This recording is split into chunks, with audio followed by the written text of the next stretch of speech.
There is a laboratory in Newport, Oregon, roughly 100 meters from the Pacific shore, where a small team of researchers has spent more than 25 years listening to sounds that they cannot fully explain. The sounds come from the deep Pacific, carried by underwater microphones positioned at the depth of a natural acoustic channel that acts as a planetary-scale waveguide, transmitting acoustic energy across entire ocean basins with extraordinary efficiency. The researchers have heard millions of sounds. They have identified the vast majority: earthquakes, volcanic eruptions, ice fractures, whale calls, ship noise. The routine vocabulary of an ocean that is never quiet, that produces acoustic events continuously, at every depth, at every location, from thousands of simultaneous sources. The researchers know these sounds. They have catalogued them, characterized them, built spectral templates for them, and filed them in libraries that grow with every year of monitoring.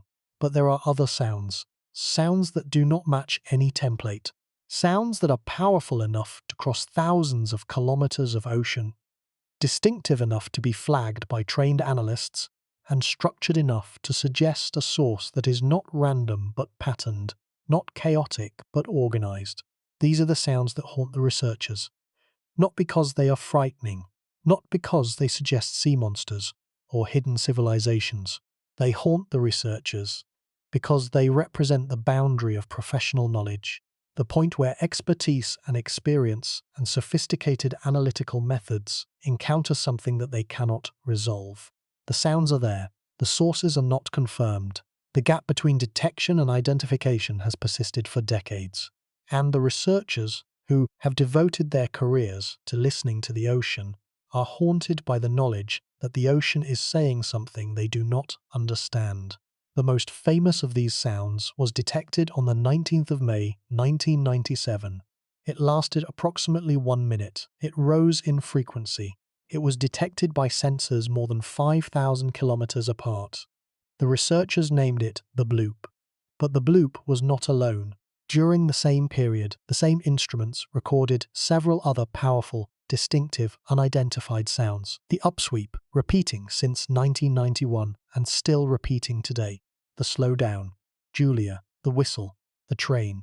Each represents an acoustic event that the researchers heard, recorded, analyzed, debated, tentatively explained, and ultimately could not confirm.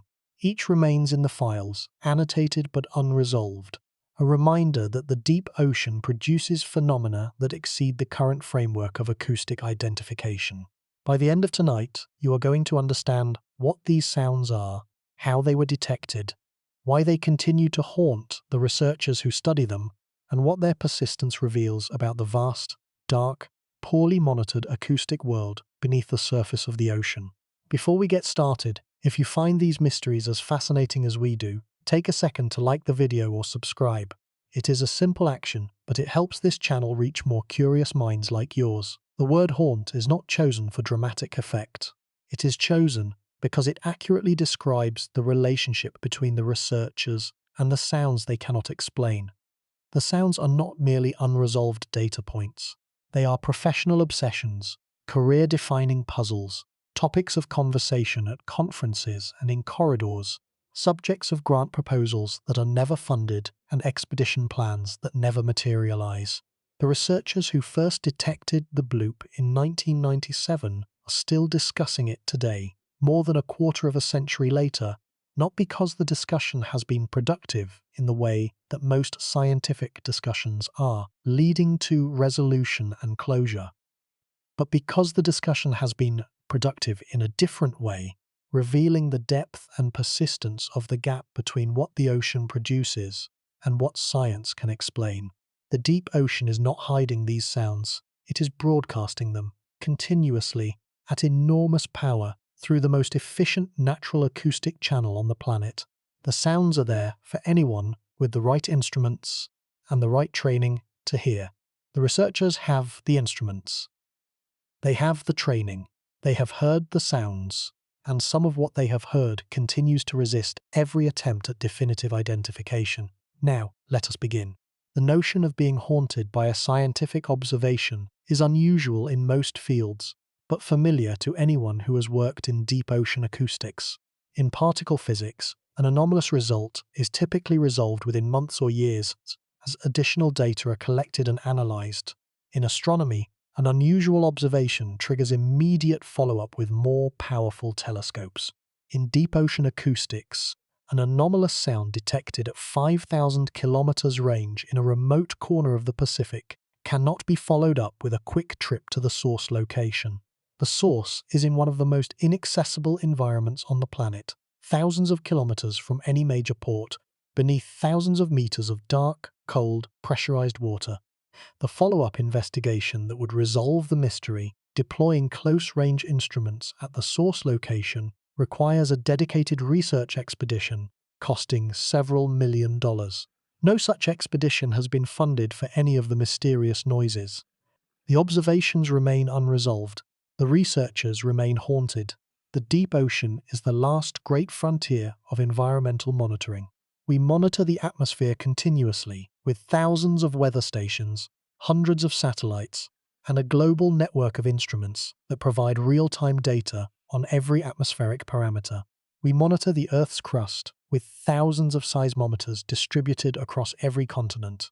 We monitor space with radio telescopes, optical telescopes, and gravitational wave detectors that scan the universe for signals. But we monitor the deep ocean with a handful of aging hydrophones concentrated in the eastern Pacific, operating at frequencies below a few hundred hertz, covering less than 10% of the ocean's total area. The gap between the monitoring of the deep ocean and the monitoring of every other major environmental domain is enormous. And the mysterious noises are the consequence of this gap, acoustic events that the sparse monitoring system can detect, but that the absence of close-range investigation cannot resolve. The instruments that detect the mysterious underwater noises are hydrophones, underwater microphones that convert pressure fluctuations in seawater into electrical signals. The most important hydrophones for this account are those of the Sound Surveillance System, known as SOSUS, a classified network deployed by the United States Navy during the Cold War to detect and track Soviet submarines. The SOSUS hydrophones were positioned at or near the depth of the SOFAR channel, the sound fixing and ranging channel, a layer at roughly 1,000 meters, where the speed of sound in seawater reaches its minimum value. The SOFAR channel exists because the speed of sound in the ocean varies with temperature, salinity, and pressure, three parameters that change with depth. Near the surface, where the water is warm, the speed is relatively high. As depth increases and temperature drops, the speed decreases. Below roughly 1,000 meters, the temperature stabilizes near freezing and the speed begins to rise again, driven upward by the increasing pressure of the water column. The net result is a speed minimum at roughly 1,000 meters. Sound waves entering this minimum speed layer become trapped, refracting back toward the axis whenever they try to escape upward or downward. The channel acts as a natural waveguide, a conduit that carries acoustic energy horizontally across the ocean with minimal loss. The efficiency of the SOFAR channel is extraordinary. Low-frequency sounds produced at the channel axis can propagate across entire ocean basins, covering distances of 10,000 kilometers or more, with enough energy to be detected and analyzed. A powerful, low-frequency event in the remote southern Pacific can be recorded by hydrophones in the eastern Pacific, more than 5,000 kilometers away. This range exceeds the detection range of any other natural monitoring system, and is the reason why the deep ocean's most powerful sounds can be studied even when their sources are in the most remote regions of the planet. The SOSUS network was designed to exploit this efficiency for military purposes. Soviet submarines, powered by nuclear reactors and carrying ballistic missiles, could launch attacks from anywhere in the ocean, and detecting their positions was a matter of existential strategic importance. The SOSUS hydrophones, positioned at the SOFAR channel axis along the margins of the Atlantic and Pacific basins, provided continuous acoustic surveillance of vast ocean areas, detecting the faint noise of distant submarines against the complex background of natural ocean sounds. After the Cold War, portions of the SOSUS network were declassified and made available to civilian scientists at the National Oceanic and Atmospheric Administration's Pacific Marine Environmental Laboratory. The transition transformed the field of ocean acoustics. For the first time, civilian researchers had access to a hydrophone network with the sensitivity to detect individual whale calls at ranges of thousands of kilometers, the resolution to characterize the spectral content of distant acoustic events, and the geographic coverage to triangulate the positions of sound sources across the Pacific Basin. The researchers who took over the repurposed Sosus hydrophones brought a different set of questions than the military operators who had preceded them. The military had asked, "Where is the submarine?" The researchers asked, "What is the ocean doing?" The answer turned out to be far more complex than anyone had expected. The deep Pacific was not the quiet, acoustically simple environment that the pre-monitoring assumption had suggested. It was a cacophonous, multi-layered acoustic landscape filled with sounds from thousands of simultaneous sources, varying with location, depth, season, and time of day. The researchers heard everything: earthquakes rumbling along the mid-ocean ridges, volcanic eruptions crackling beneath the seafloor, icebergs cracking and groaning in the Southern Ocean, whales calling across entire basins, ships droning along the shipping lanes, and, buried within this acoustic tapestry, sounds that matched nothing in any catalogue. The background noise of the deep Pacific, the continuous acoustic environment against which all events must be detected, is itself a complex, multi-source signal. Wind-driven surface waves produce broadband noise across a wide frequency range. Commercial shipping produces low-frequency noise between 10 and 200 Hz that has increased measurably over recent decades as the global fleet has grown. Biological sources, including the calls of whales, the clicks of dolphins, and the snapping of shrimp, contribute species-specific signals at various frequencies. Geological sources add the rumbles of earthquakes, the hisses of volcanic vents, and the continuous low-level tremor of tectonic activity along the spreading ridges. Against this dense, variable, multi-source background, the anomalous sounds had to be identified, isolated, and distinguished from millions of overlapping signals. The fact that the analysts noticed them at all is a testament to the analyst's skill and the instrument's sensitivity. Three scaled comparisons establish the context. The first concerns acoustic power. The blue whale, the largest known animal, produces calls with source levels of approximately 188 decibels. Several of the mysterious noises were detected at ranges exceeding 5,000 kilometers, implying source levels that equal or exceed the blue whale's vocal output. Whatever produced these sounds did so with extraordinary force. The second concerns geographic coverage. The Pacific Ocean covers roughly 165 million square kilometers.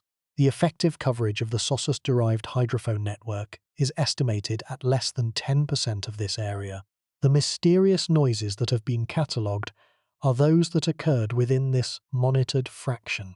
Whatever noises the remaining 90% is producing, right now, are passing through the water unrecorded. The third concerns the proportion of unexplained events. The NOAA network has recorded millions of acoustic events over more than 3 decades. More than 99% have been attributed to known source types. The mysterious noises represent a fraction of a percent, a few dozen events out of millions. This proportion is small but persistent, and its stability over decades of expanding templates suggests that it is a genuine feature of the ocean's acoustic environment, rather than a temporary gap in the analyst's knowledge. The researchers who monitor the NOAA hydrophone network are a small, specialized community. The field of deep ocean acoustics attracts a particular type of scientist, one who is comfortable with the slow, patient, detail-oriented work of listening to thousands of hours of ocean noise, examining spectrograms for anomalous features, and comparing observed events with libraries of known templates. The work is not glamorous. It does not produce dramatic discoveries on a regular basis. The vast majority of recorded events are routine, matching known templates quickly and confidently. The routine is punctuated, occasionally, by events that do not match, events that require extended analysis, consultation with colleagues, comparison with template libraries, and, ultimately, a tentative attribution that falls short of definitive identification. These non-matching events are the ones that haunt the researchers. They represent the professional equivalent of an unfinished sentence, a thought that begins with clear data and ends with uncertainty. The researchers can describe what they heard. They can characterize the acoustic properties. They can estimate the source location. They can compare the event with known source types and identify the closest matches. But they cannot say, with the certainty that science requires for a definitive identification, what produced the sound. The identification remains tentative. The case remains open. And the open case haunts the researcher who opened it, because it represents a question that their expertise has raised but cannot answer. The history of the saucer's transition from military to scientific use shaped the template library against which the mysterious noises are compared. The military operators had decades of experience listening to the ocean, and their knowledge of natural acoustic sources was extensive but classified. When the network was declassified, much of this institutional knowledge was not transferred to the civilian scientists. The template library that the NOAA researchers built was based on their own observations, starting essentially from scratch in the 1990s. The library was comprehensive for common source types, but necessarily incomplete for rare or unusual events that the military operators might have encountered, and classified under designations that were never shared. This historical context means that the template library against which the mysterious noises are compared was built in roughly 3 decades from a standing start. The library has expanded continuously, with new templates added as new source types are documented. But 3 decades is a short time compared to the timescales on which the ocean operates, and the library may still be missing entries for source types that are rare, intermittent, or geographically localized.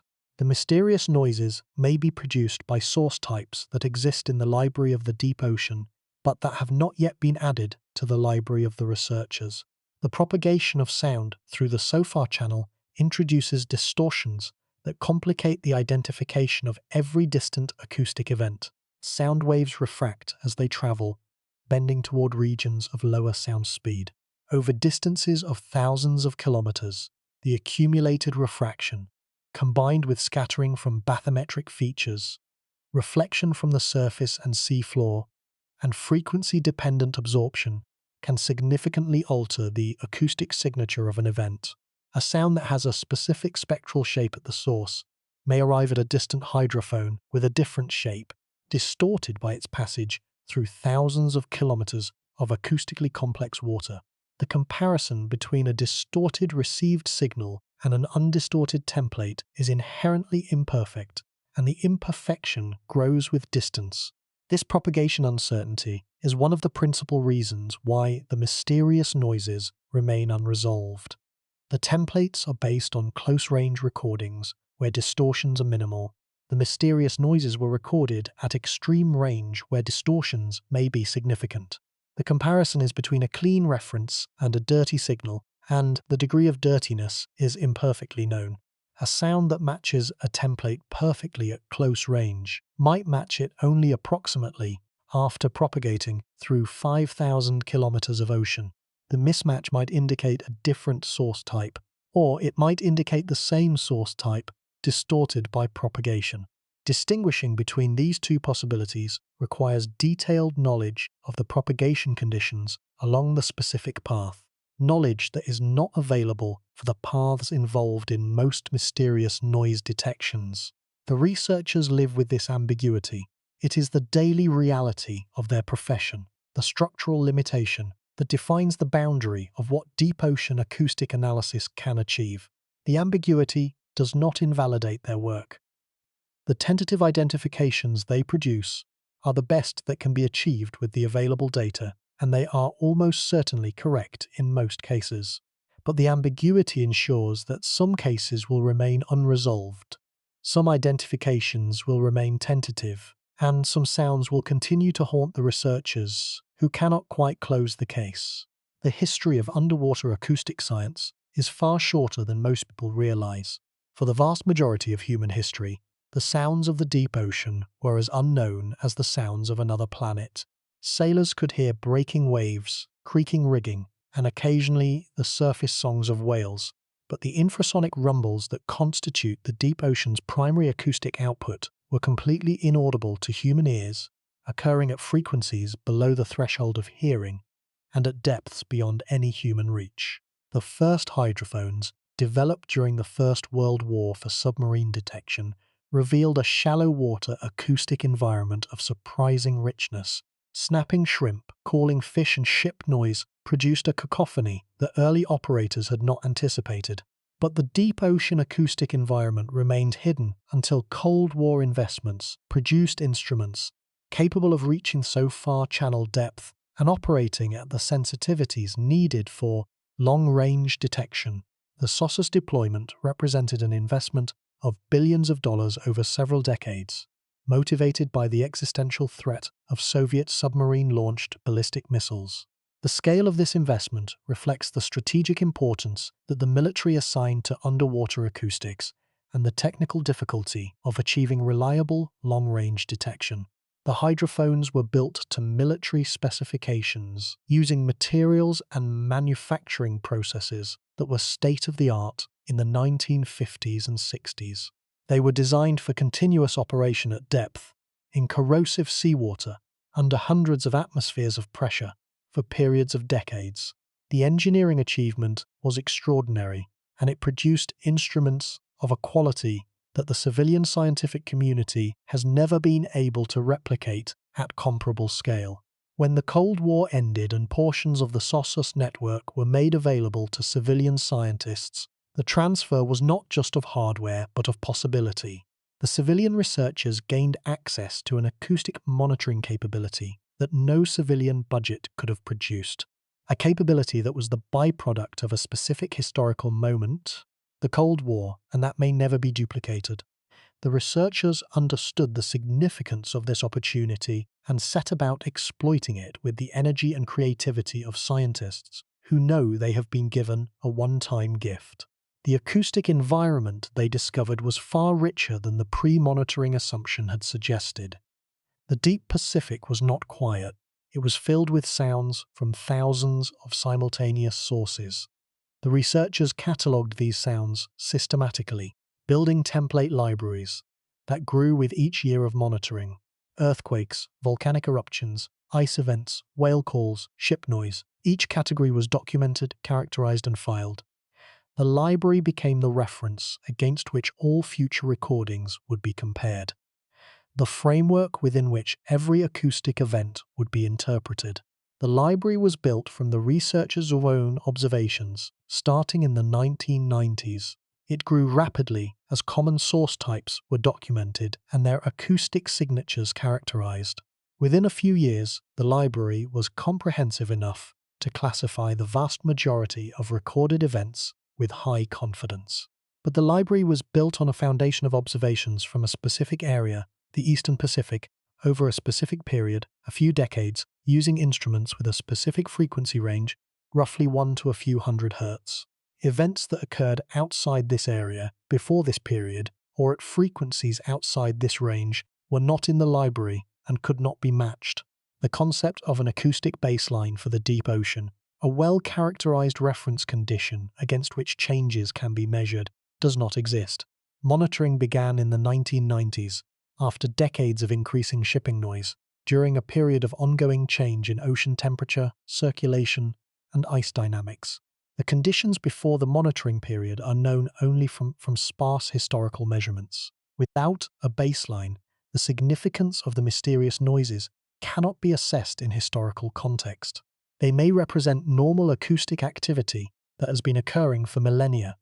They may represent unusual activity specific to the monitoring period. The distinction cannot be made. The ocean's acoustic environment is not static. It evolves with changes in temperature, which affects the speed of sound and the depth of the SOFAR channel. It evolves with changes in ice coverage, which affects the production of ice-related sounds. It evolves with changes in marine populations, which affect the biological component of the acoustic output. It evolves with changes in shipping traffic, which affects the anthropogenic noise level. Each of these changes means that the acoustic environment recorded in the 1990s is not the same environment that exists today, and the mysterious noises detected then may not recur in exactly the same form in a changed ocean. The question of reproducibility is directly relevant. The bloop was recorded once, on a single day in 1997. It has not been detected again. Whether this uniqueness reflects a genuinely one-time event or merely the decline of detection capability is unknown. The hydrophone coverage of the source region has not been maintained at the level that existed in 1997. Some relevant SOSUS arrays have been decommissioned. The ambient noise has increased. An event identical to the bloop occurring today might not be detected. The argument from non-repetition that the bloop must have been a one-time event because it has not recurred is weakened by the possibility that repetitions have occurred undetected. The materials science of the SOSUS hydrophones is relevant to the declining detection capability. The instruments have been in the water for decades, far exceeding their original design life. Transducer elements, electronic amplifiers, and underwater cables all degrade over time in the corrosive marine environment. Sensitivity decreases, noise floor rises, detection range shrinks. The instruments that captured the mysterious noises in the 1990s were roughly 40 years old. They are now roughly 70. Their performance has declined measurably. The replacement of aging SOSUS equipment with modern civilian systems has been discussed extensively but not implemented at scale. Modern systems exist at specific locations, including the Ocean Observatories Initiative in the northeastern Pacific and the Neptune Observatory off British Columbia. These systems use state-of-the-art instruments with superior specifications, but their coverage is local rather than basin-wide. The transition from military basin-wide coverage to civilian local coverage represents a net loss of capability for detecting rare, distant events. The mysterious noises were products of basin-wide monitoring. Local monitoring cannot replicate the conditions under which they were discovered. The physics of sound absorption in seawater determines what can be detected at long range. Absorption increases with frequency, meaning high-frequency sounds are attenuated rapidly, while low-frequency sounds can travel thousands of kilometers.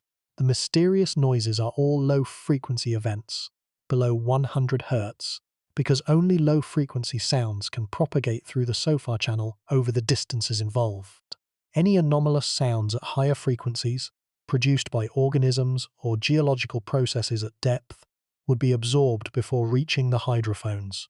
The catalogue of mysterious noises is a low-frequency catalogue only.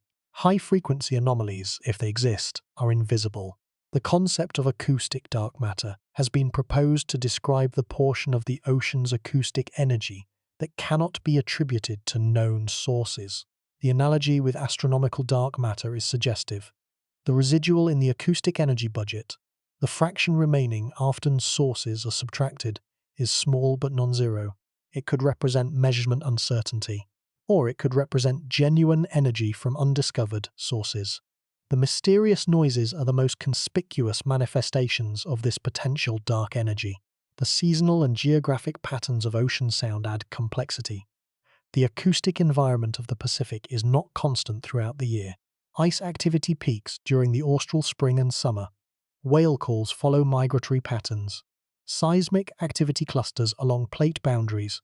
Storm-generated noise varies with season and latitude. The mysterious noises were detected against this seasonally varying background, and the timing of their detection relative to seasonal patterns provides constraints, though not definitive ones, on the possible source types. The anthropogenic noise contribution has grown enormously. Commercial shipping noise at low frequencies has increased by several decibels over recent decades. This increase is measurable and documented. Its consequence for the mysterious noises is that the signal-to-noise ratio for detecting them has declined. Events that were clearly distinguishable from the background in the 1990s may be only marginally distinguishable today. The detection window is narrowing. The propagation path from each source location to the receiving hydrophones crossed thousands of kilometers of acoustically complex ocean. Temperature variations, bathymetric features, and changes in salinity all affect the path and distort the signal. The corrections applied are based on climatological averages, adequate for estimating general location an approximate source level, but insufficient for correcting fine-scale distortions. The received signal is a transformed version of the original, and the degree of transformation is imperfectly known. This layered uncertainty in source location, source level, spectral shape, propagation path, and template completeness accumulates through every step of the analysis. Each individual uncertainty is modest. The cumulative effect is significant, and it is the cumulative uncertainty that prevents identifications from being definitive. The researcher's tentative attributions are the best that can be achieved. They are almost certainly correct in most cases, but almost certainly, applied to a cumulative chain of individually modest uncertainties, is not the same as certainly, and the researchers know the difference. The core problem with the mysterious underwater noises is not that the researchers lack explanations. They have explanations. The bloop has been attributed to ice fracturing. The upsweep has been attributed to volcanic resonance. The slowdown has been attributed to ice scraping. Julia has been attributed to a large ice event. Each attribution is supported by evidence, by comparison with known acoustic signatures, and by geographic and temporal context. The explanations are plausible, parsimonious, and endorsed by the majority of the oceanographic community. The core problem is that none of these attributions has been confirmed by direct observation. No specific ice fracture was identified as the source of the bloop. No specific volcanic feature was identified as the source of the upsweep. No specific ice scraping event was identified as the source of the slowdown. The attributions are inferences, conclusions drawn from indirect evidence, the best explanations available given the data. They are probabilities, not certainties. And the gap between probability and certainty is the gap that haunts the researchers. The geographic context of the mysterious noises provides constraints that are informative but not diagnostic. The bloop was triangulated to a location near the Antarctic convergence zone, the boundary between cold Antarctic waters and warmer subantarctic waters, an area where icebergs drift northward and break apart. This location is consistent with an ice source. The upsweep was triangulated to a location near the Pacific Antarctic Ridge, a zone of active seafloor spreading and volcanic activity. This location is consistent with a geological source, but the locations have uncertainties of hundreds of kilometers, areas large enough to encompass multiple potential source types, and the source regions have never been surveyed at close range. The seafloor at the bloop source location has never been mapped by multi-beam sonar.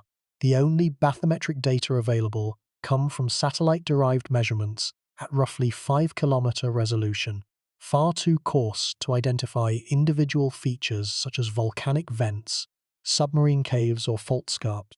A geological feature capable of producing powerful acoustic emissions could exist at the bloop's source location without appearing on any existing map. The geological context needed to evaluate the competing hypotheses is simply not available. The upsweep source location, near the Pacific Antarctic Ridge, is in a region where volcanic and hydrothermal activity is expected, but not documented in detail. The spreading rate, volcanic history, and hydrothermal output of this ridge segment are known only from a small number of ship-based surveys, and the acoustic characteristics of the local geological activity have never been recorded at close range. The upsweep may be produced by a process that is common along this ridge segment, but that appears anomalous only because the segment has not been acoustically characterized. The temporal coincidence of the bloop and the slowdown, both detected on the 19th of May, 1997, has been noted but not satisfactorily explained.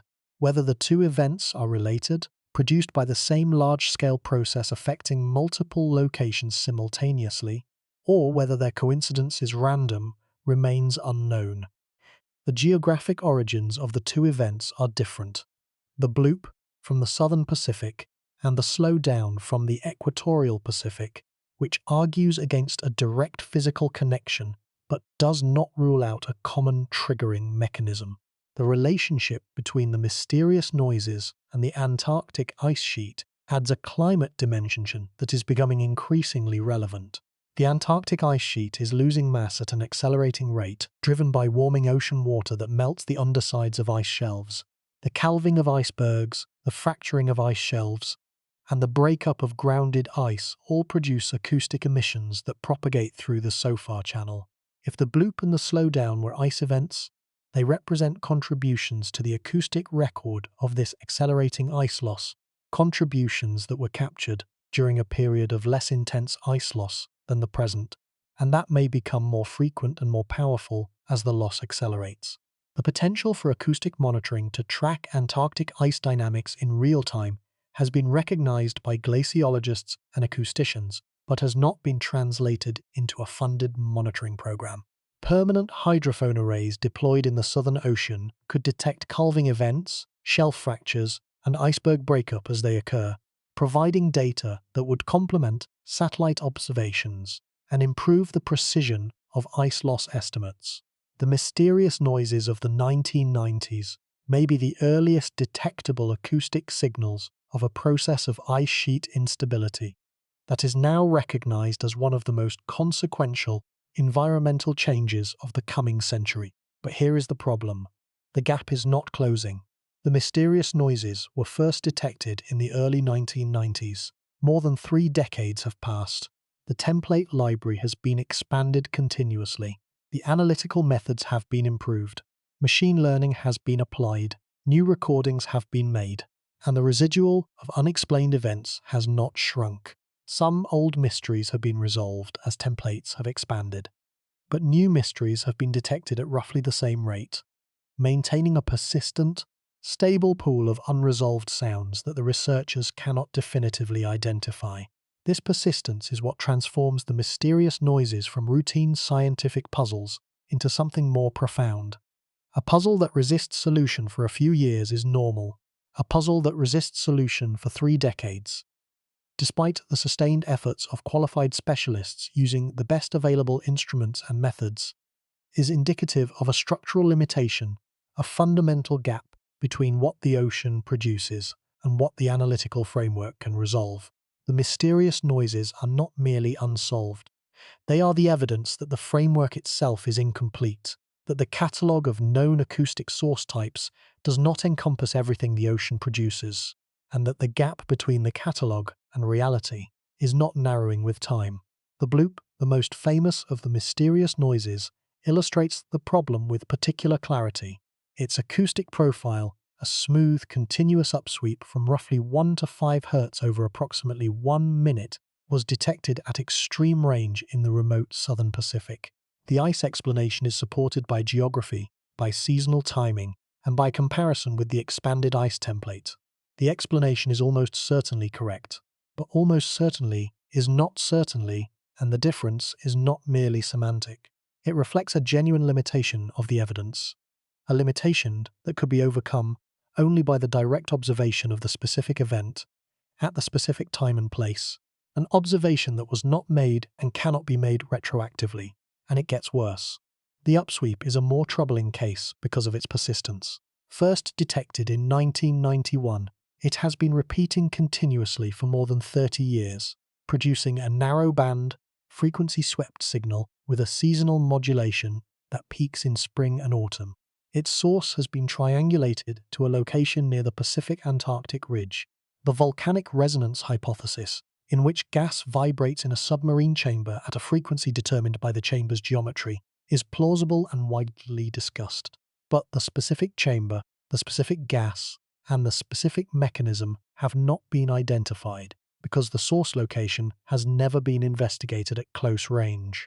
The upsweep haunts the researchers more than the bloop, because the bloop was a one-time event that might be attributed to a transient process. The upsweep is ongoing. It is happening right now. Whatever is producing it has been doing so for more than 3 decades, with the constancy of a geological process and the regularity of a machine. The researchers hear it in every batch of data they review. It is there, always there, repeating its characteristic signal month after month, year after year, decade after decade, and they cannot say what it is. The other named sounds, the slowdown Julia, the whistle, the train, share the same fundamental characteristic. Each has been detected, recorded, analysed, and tentatively attributed. Each attribution is plausible. None has been confirmed. Each remains in the files, annotated with a probable explanation and a question mark, a case that has been investigated but not closed. The researchers who maintain these files know that the cases may never be closed because the evidence needed for closure, the direct observation of the source, requires expeditions to remote locations at costs that have not been funded. This is not science fiction. This is the documented state of deep ocean acoustic research, published in peer-reviewed journals and acknowledged by the researchers who work in the field. The mysterious noises are real. The explanations are probable. The confirmations are absent. And the gap between probable and confirmed has persisted for decades, haunting the researchers who have devoted their careers to understanding the sounds of the deep ocean. But here is what makes this truly terrifying. The noises that have been detected are those that were powerful enough to be captured by instruments covering less than 10% of the Pacific. The noises that have not been detected, those produced in the unmonitored 90% at frequencies or levels below the detection threshold, are unknown. The catalogued mysteries are the visible edge of an acoustic unknown that may be far larger than the catalogue suggests. The biological dimension of the mysterious noises connects the acoustic puzzle to the broader question of deep ocean biodiversity. No known marine organism produces sounds matching the anomalous noises. The source levels implied by the detection ranges exceed the vocal capabilities of any known animal.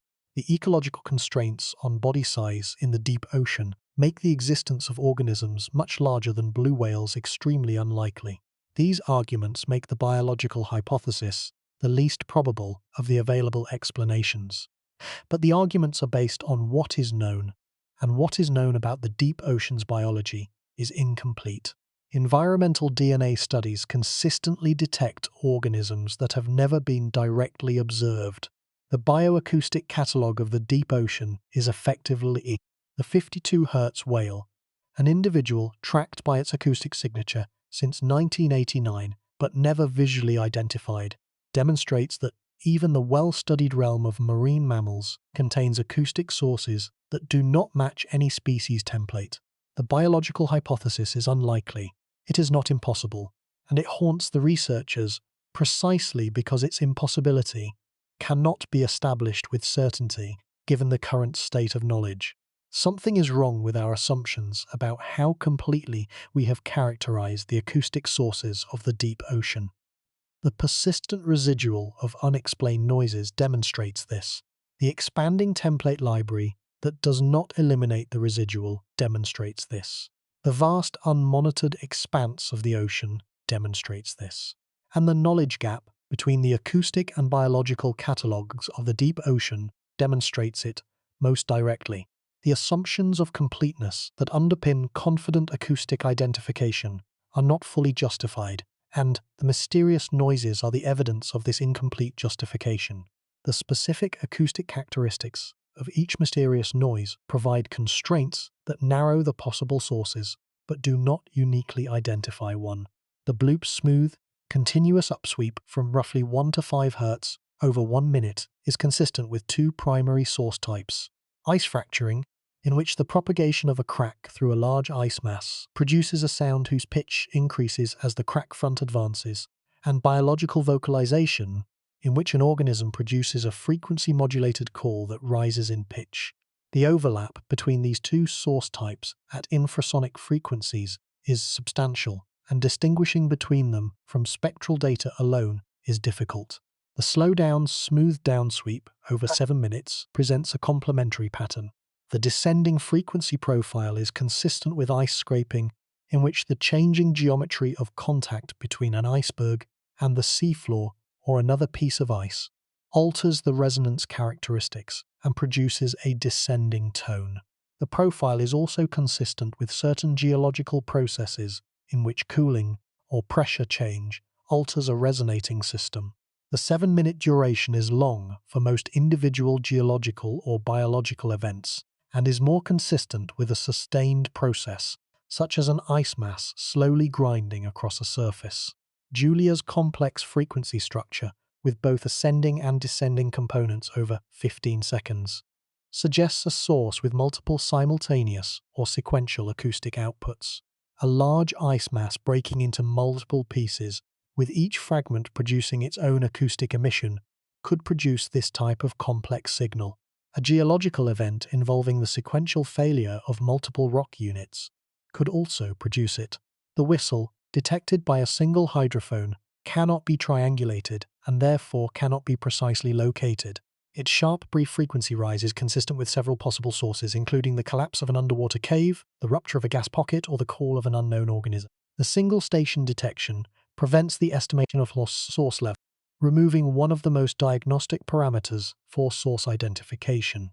The train's low-frequency drone with gradual pitch change resembles the sound of a large object being dragged slowly across a surface. The tentative attribution to ice scraping is consistent with this character, but ice scraping at the seafloor has not been acoustically documented at the specific location and time of the detection. The collective pattern of these characteristics, the specific spectral profiles, the durations, the geographic origins, the temporal patterns, provides a multidimensional constraint on the possible sources for each noise. But the constraints form an intersection rather than a point. Multiple source types fall within the constrained space for each noise, and selecting a single source from the intersection requires additional information that is not available from long-range acoustic data alone. The template matching method that is used to identify the vast majority of acoustic events works by comparing the spectral profile of each recorded event with a library of reference profiles derived from documented source types. When a close match is found, the event is attributed to the matching source type with a confidence level that depends on the closeness of the match. The method is efficient, automated in most cases through software, and highly effective for common source types whose spectral profiles are well characterized and well separated in the template space.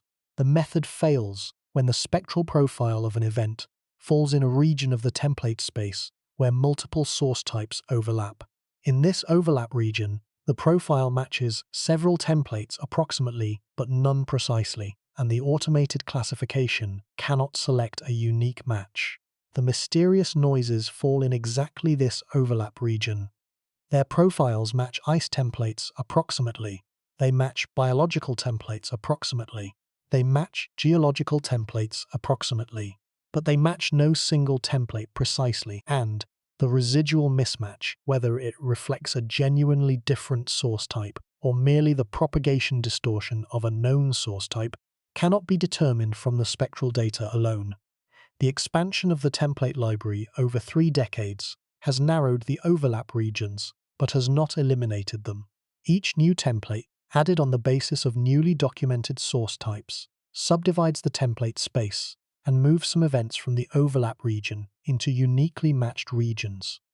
The bloop and the slowdown were reclassified from unexplained to probable ice events after the ice template was expanded, but the reclassification was based on the expansion of the ice category to encompass a wider range of spectral profiles, and the expanded category now overlaps with other categories at its margins. The reclassification moved the bloop from one overlap region to another, from an overlap between unknown and multiple categories to an overlap between ice and other categories at the expanded boundary. The question of whether further template expansion will eventually resolve all the mysterious noises, or whether some will permanently resist classification, is a question that divides the research community. The majority view is that continued expansion will eventually resolve most or all of the currently unexplained events, as new source types are documented and new templates added. The minority view is that some events represent genuinely novel source types that are not in the ocean's current acoustic output, and that will require direct investigation of the source regions for resolution. The debate is ongoing, and the persistence of the unexplained residual over 3 decades provides ammunition for both sides. The question of whether the deep ocean might harbour organisms capable of producing sounds at the levels implied by the mysterious noises touches on the limits of biological possibility. The blue whale's vocalization apparatus is an extraordinary acoustic instrument, producing sounds at roughly 188 decibels through a mechanism involving muscular compression of air across vocal folds in the larynx. The energy required for this process is significant, representing a measurable fraction of the whale's metabolic output during calling periods. An organism producing sounds at higher levels would require either a larger acoustic apparatus, which implies a larger body, or a more efficient conversion of metabolic energy to acoustic energy, which implies a fundamentally different sound-producing mechanism.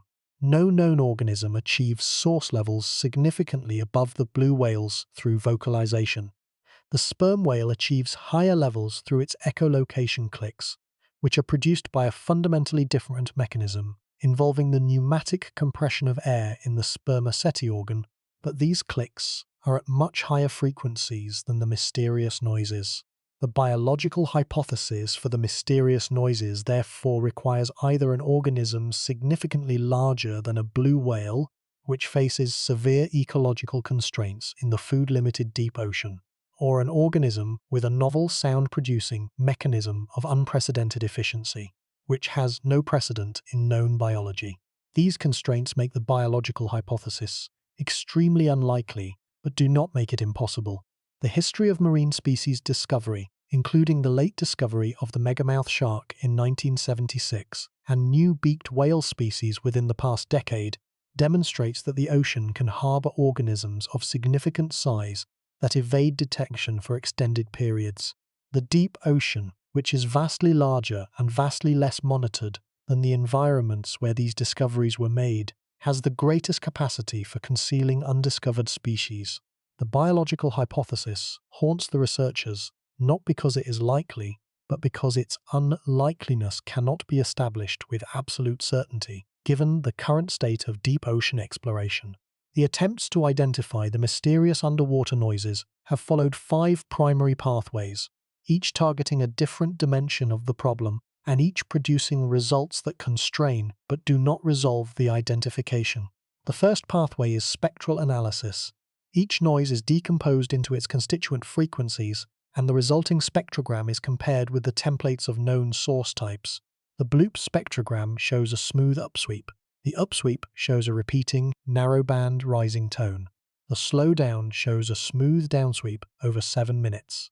Each spectrogram constrains the possible sources, but does not uniquely identify one, because different sources can produce similar spectrograms, and propagation distortions can alter the received spectrogram relative to the source.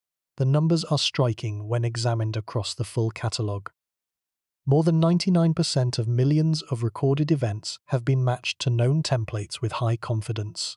The mysterious noises represent a fraction of a percent that resists matching.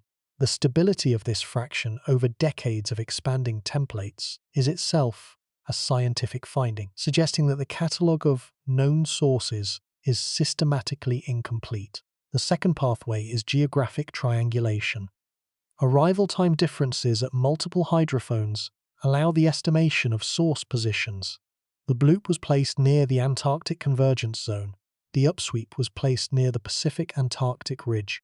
Each location constrains the plausible source types based on local geological, biological, and glaciological conditions. But the precision of triangulation at extreme range is limited, with uncertainties of hundreds of kilometers, and the source regions have never been investigated at close range. The third pathway is temporal analysis. The upsweep's seasonal modulation suggests a source influenced by environmental cycles. The bloop's uniqueness suggests a transient source. The temporal dimension adds constraints, but does not resolve identifications. The fourth pathway addresses biological plausibility. No known organism produces the observed sounds. The ecological constraints on body size at depth are severe, but the bioacoustic catalogue of the deep ocean is effectively empty, and environmental DNA studies detect organisms never directly observed. The biological hypothesis is unlikely, but cannot be eliminated given the current state of knowledge. The fifth pathway concerns undocumented geological processes. The ocean floor produces sounds through volcanism, hydrothermal venting, gas emissions, sediment failures, and current topography interactions, many of which have been documented at only a few locations. The volcanic resonance hypothesis for the upsweep is plausible, but untested at the source location. The serpentinization hypothesis, involving chemical reactions that produce gas, is physically grounded but acoustically undocumented. Each geological hypothesis proposes a mechanism that has not been verified at the relevant source location. The math is striking when you consider the investigation deficit. The source regions of the mysterious noises are among the most remote locations on the planet. The bloop source is thousands of kilometers from the nearest major port. The upsweep source is near the Pacific Antarctic ridge in deep, cold, remote waters. Investigating these regions would require dedicated research expeditions at costs of several $1 million per expedition. No such expedition has been funded for any of the mysterious noises. The cost comparison with other fields reveals the scale of the funding disparity. Global spending on space exploration exceeds $50 billion per year. Global spending on deep ocean acoustic monitoring is estimated at a few tens of millions. A comprehensive investigation of all the source regions in the NOAA catalog would cost a small fraction of a single planetary mission. The Mars Perseverance rover cost roughly $2.7 billion. The entire deep ocean acoustic investigation program could be funded for a fraction of 1% of this amount. The development of autonomous underwater vehicles offers the most promising technological pathway. These vehicles, capable of operating at depth for weeks or months, could be deployed at source locations to record the local acoustic environment at close range. Close-range recordings would eliminate propagation distortions and provide the spectral resolution needed for definitive identification. Several prototype platforms are in development, and their deployment at the upsweep source location has been discussed as a research priority. Machine learning represents another pathway. Automated classification systems trained on identified events can process millions of recordings at speeds exceeding human capability. Application to the mysterious noises could identify subtle similarities with known source types that human analysts have missed. But machine learning cannot explain sounds that fall outside all known categories.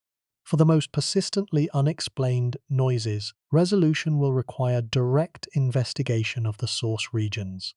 The international dimension adds complexity. The source regions are in international waters. Investigation requires compliance with UN Convention on the Law of the Sea regulations and coordination among national programs. The framework exists but adds administrative burden. Private expeditions have demonstrated the feasibility of privately funded deep ocean research. Victor Vescovo's 5 Deeps expedition showed that individual wealth can support deep ocean investigation at scale. Whether private interest can be directed toward acoustic investigation depends on unpredictable factors, but is not implausible. The investigation of the mysterious noises has also revealed the importance of interdisciplinary collaboration, because the noises sit at the intersection of multiple scientific disciplines: acoustics, geology, biology, oceanography, climate science, and no single discipline has the full range of expertise needed to resolve them. An acoustic analyst can characterize the spectral properties of a noise, but may not have the geological knowledge needed to evaluate a volcanic resonance hypothesis. A geologist can evaluate the plausibility of a volcanic mechanism, but may not have the acoustic expertise needed to assess whether the mechanism would produce the observed spectral signature. A biologist can assess the plausibility of a biological source, but may not have the acoustic or geological background needed to compare the biological hypothesis with the geological alternatives. The resolution of the mysterious noises will require the sustained collaboration of specialists from multiple disciplines, working together on the analysis of the same data and the planning of the same investigations. This collaboration exists in informal forms, researchers consulting with colleagues in other fields, attending interdisciplinary conferences, co-authoring papers that bridge disciplinary boundaries.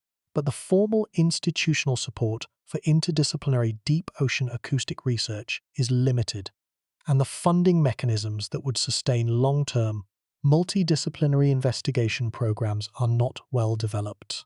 The investigation has been further shaped by the evolving relationship between the scientific community and the public. The bloop became a cultural phenomenon, generating media coverage, internet discussion, and public interest that far exceeded the scientific significance of the event. The cultural association with Lovecraft's Cthulhu, though scientifically irrelevant, has introduced millions of people to the concept of deep ocean acoustics and to the reality that the ocean is poorly understood. The researchers have navigated the tension between public excitement about the biological hypothesis and scientific confidence in the ice explanation, attempting to communicate the evidence accurately without diminishing the genuine mystery that the noises represent. The public engagement has had both positive and negative effects. On the positive side, it has raised awareness of deep ocean research, created a constituency for ocean science funding, and inspired young scientists to enter the field. On the negative side, it has sometimes distorted the scientific discussion, exaggerating the likelihood of dramatic explanations and downplaying the strength of mundane ones. The researchers must balance the opportunity to engage the public with the responsibility to represent the evidence accurately, a balance that is difficult to maintain when the most accurate representation is also the least exciting. The development of open-access acoustic data archives has made the recordings of the mysterious noises available to anyone with an internet connection and basic acoustic analysis software. The NOAA Pacific Marine Environmental Laboratory maintains an online archive of acoustic recordings, including the bloop, the upsweep, and the other named events, along with spectrograms and descriptive metadata. This open access policy has enabled independent analysis by researchers outside the core NOAA team, including researchers in other countries, in other disciplines, and in non-academic institutions. The independent analyses have generally confirmed the NOAA team's findings, but have also contributed new perspectives, alternative hypotheses, and additional comparative data that have enriched the scientific discussion. The availability of the recordings online has also contributed to the cultural impact of the mysterious noises, as millions of people have listened to the sped-up versions and formed their own impressions. The gap between the scientific assessment, which views the noises as probable natural events of modest scientific significance, and the popular assessment, which views them as mysterious, potentially alien, and endlessly fascinating, reflects a broader gap between scientific culture and popular culture that is not unique to ocean acoustics, but that is particularly vivid in the context of the mysterious noises. The researchers who maintain the acoustic monitoring program and who analyze the mysterious noises are acutely aware of this gap. They know that the public finds the noises more exciting than the science warrants. They know that the ice explanation for the bloop, while almost certainly correct, is less compelling than the sea monster alternative. They know that the upsweep's 30-year persistence, while scientifically noteworthy, does not carry the dramatic charge that popular accounts ascribe to it. And they know that the most productive use of their limited time and resources is not to engage with popular speculation, but to continue the patient, detailed, unglamorous work of expanding the template library, improving the analytical methods, and maintaining the monitoring infrastructure that makes their work possible. This is the daily reality of the researchers who are haunted by the mysterious noises. The haunting is not dramatic, it is professional. It is the quiet, persistent discomfort of knowing that the ocean is producing sounds they cannot definitively identify, that the identification requires investigation they cannot fund, and that the investigation requires resources that their field does not command. The haunting is real. It is sustained by the data that arrives with each new monitoring period, data that contains the upsweep repeating as always, data that may contain new anomalies that will join the unresolved catalogue, data that confirms, with every review, that the deep ocean's acoustic output exceeds the researcher's capacity to catalogue it. The human dimension of the investigation is often overlooked. The researchers who analyse the mysterious noises are a small community, probably numbering in the low hundreds worldwide. The career path is uncertain, the funding is sporadic, the opportunities for fieldwork are limited by ship time, instrument access, and grant availability. Many talented young scientists are deterred from entering the field. The consequence is that the investigation is conducted by a small, dedicated, chronically underfunded group. whose expertise is irreplaceable and whose capacity is stretched thin. The researchers who first detected the bloop in 1997 are now decades into their careers. Some have retired, some have moved to other fields. The institutional knowledge they accumulated over years of listening to the Pacific is at risk of being lost as the community ages. The training of a new generation of deep ocean acoustic analysts requires years of specialized education and hands-on experience, at a time that the current funding level struggles to support. The state of the monitoring infrastructure adds urgency to the human capital concern. The SOSUS equipment is aging. The hydrophones, cables, and electronics that have been operating for decades in the corrosive, high-pressure environment of the deep ocean are degrading. Portions of the network have been decommissioned. The detection capability for rare, distant events is declining, which means that future mysterious noises may go undetected, not because they are not being produced, but because the instruments that would detect them are no longer functioning. The convergence of declining infrastructure, limited funding, a small research community, and rising ambient noise creates a scenario in which the window of opportunity for detecting and studying the mysterious noises may be closing. The noises were discovered during a period when the instruments were near their peak capability, the ambient noise was lower, and the research community was actively searching for anomalous events. Each of these conditions has deteriorated since the 1990s, and the cumulative effect is a detection capability that is lower today than it was when the famous noises were first recorded. Each of the 5 pathways has contributed to the current understanding of the mysterious noises. Together, they produce a picture that is constrained but incomplete. The spectral analysis narrows source types. The geographic analysis constrains locations. The temporal analysis reveals patterns. The biological assessment evaluates the plausibility of living sources. The geological investigation proposes mechanisms that have not been tested. Each pathway eliminates some possibilities and preserves others. None eliminates all but one. The identification remains tentative, the confirmation absent, and the question open. The noises continue to haunt the researchers who have spent careers trying to answer the question of what is producing them. The investigation of submarine geological processes provides the most productive pathway for understanding the mysterious noises because geological processes are the most plausible sources for the most persistent events, particularly the upsweep. The mid-ocean ridge system, extending for more than 65,000 kilometers around the globe, is the largest geological feature on the planet. Along this ridge, tectonic plates pull apart and magma rises from the mantle to fill the gap, creating new oceanic crust in a process that is accompanied by volcanism, hydrothermal venting, faulting, and the chemical alteration of rock by seawater. Each of these processes produces acoustic emissions. The acoustic output of the ridge system is not uniform. Different segments have different spreading rates, different volcanic styles, different hydrothermal characteristics, and different acoustic signatures. The characterization of ridge acoustics is based on recordings from a small number of well-studied segments, primarily on the Wanda Fuca Ridge off the northwestern United States and on portions of the Mid-Atlantic Ridge. The vast majority of the global ridge system, including the Pacific-Antarctic Ridge segment near the upsweep source, has never been acoustically monitored at close range.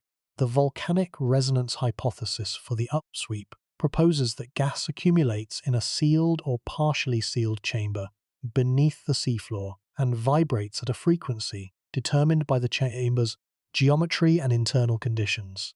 The hypothesis is physically plausible and predicts many of the upsweep's observed characteristics, including its narrow band character, its frequency sweep, and its seasonal modulation.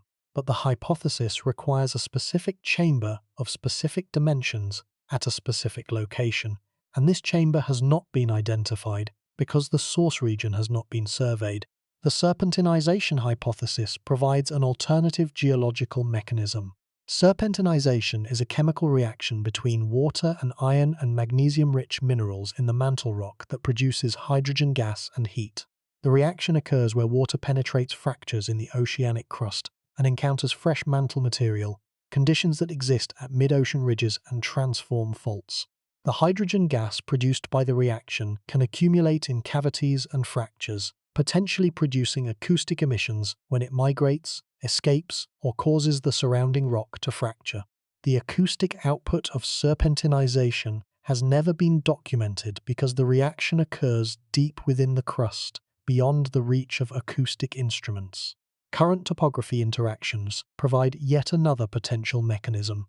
Deep ocean currents flowing over ridges, seamounts, and irregular surfaces generate turbulence, eddies, and vibrations that produce sustained acoustic emissions at frequency determined by flow speed and feature geometry. These emissions can persist for as long as the current flows, potentially producing sounds that repeat indefinitely at stable locations. The acoustic characteristics of current topography interactions have been documented at a few locations but have not been catalogued for the diverse topographic features of the deep Pacific. Gas seeps on the seafloor represent another category of potential acoustic sources. Gas escapes from the sediment at locations around the world, producing sounds that range from faint bubbling to sustained tones depending on the size, geometry, and flow rate of the emission. Deep ocean gas seeps, located at abyssal depths far from monitoring stations, are poorly documented acoustically. Their potential contribution to the catalogue of mysterious noises is unknown. Each of these geological mechanisms is physically plausible and could produce sounds with characteristics similar to those observed in the mysterious noise catalogue. Each requires specific conditions at specific locations that have not been verified.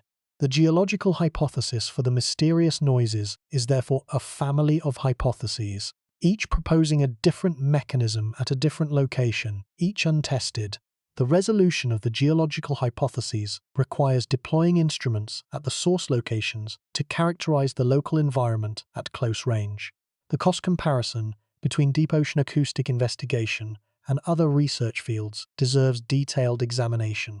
The cost of a dedicated expedition to the upsweep source region, including ship time, autonomous vehicle deployment, geological survey equipment, and personnel, has been estimated at roughly $5 to $10 million. This is a significant sum for a single investigation, but it is modest compared to the budgets of other geophysical research programs. The comparison with space exploration is instructive. NASA's annual budget is roughly $25 billion. The European Space Agency's budget is roughly €7 billion. Global spending on space exploration and research exceeds $50 billion per year. The entire deep ocean acoustic monitoring program, worldwide, costs a few tens of millions per year. For every dollar spent listening to the ocean, roughly $1,000 are spent looking at space. The disparity does not reflect the relative scientific importance of the two fields. The deep ocean is closer, more relevant to human welfare, more biologically diverse, and more immediately threatened by human activity than outer space. The disparity reflects institutional momentum, cultural prestige, and political dynamics.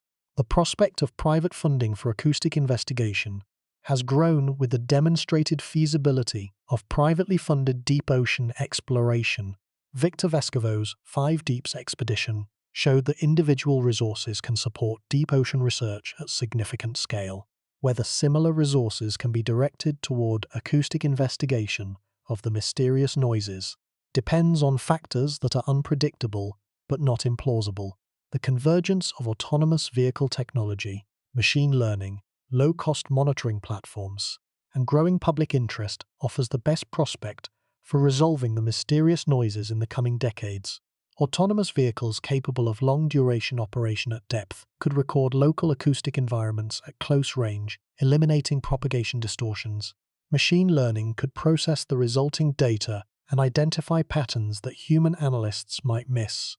Low-cost drifting buoys with integrated hydrophones could expand coverage beyond the current monitored fraction. Public interest, sustained by documentaries, media coverage, and the enduring cultural appeal of the mysterious noises, could generate political support for increased funding. Each of these developments is in progress. None is complete. The timeline for their convergence is uncertain, but is measured in years rather than decades. The mysterious noises may not remain unresolved forever, but they will remain unresolved until the convergence occurs. and the convergence depends on investment decisions that are being made now by funding agencies, governments, and private individuals. The investigation of the mysterious noises has also revealed the importance of interdisciplinary collaboration, because the noises sit at the intersection of multiple scientific disciplines: acoustics, geology, biology, oceanography, climate science, and no single discipline has the full range of expertise needed to resolve them. An acoustic analyst can characterize the spectral properties of a noise, but may not have the geological knowledge needed to evaluate a volcanic resonance hypothesis. A geologist can evaluate the plausibility of a volcanic mechanism, but may not have the acoustic expertise needed to assess whether the mechanism would produce the observed spectral signature. A biologist can assess the plausibility of a biological source, but may not have the acoustic or geological background needed to compare the biological hypothesis with the geological alternatives.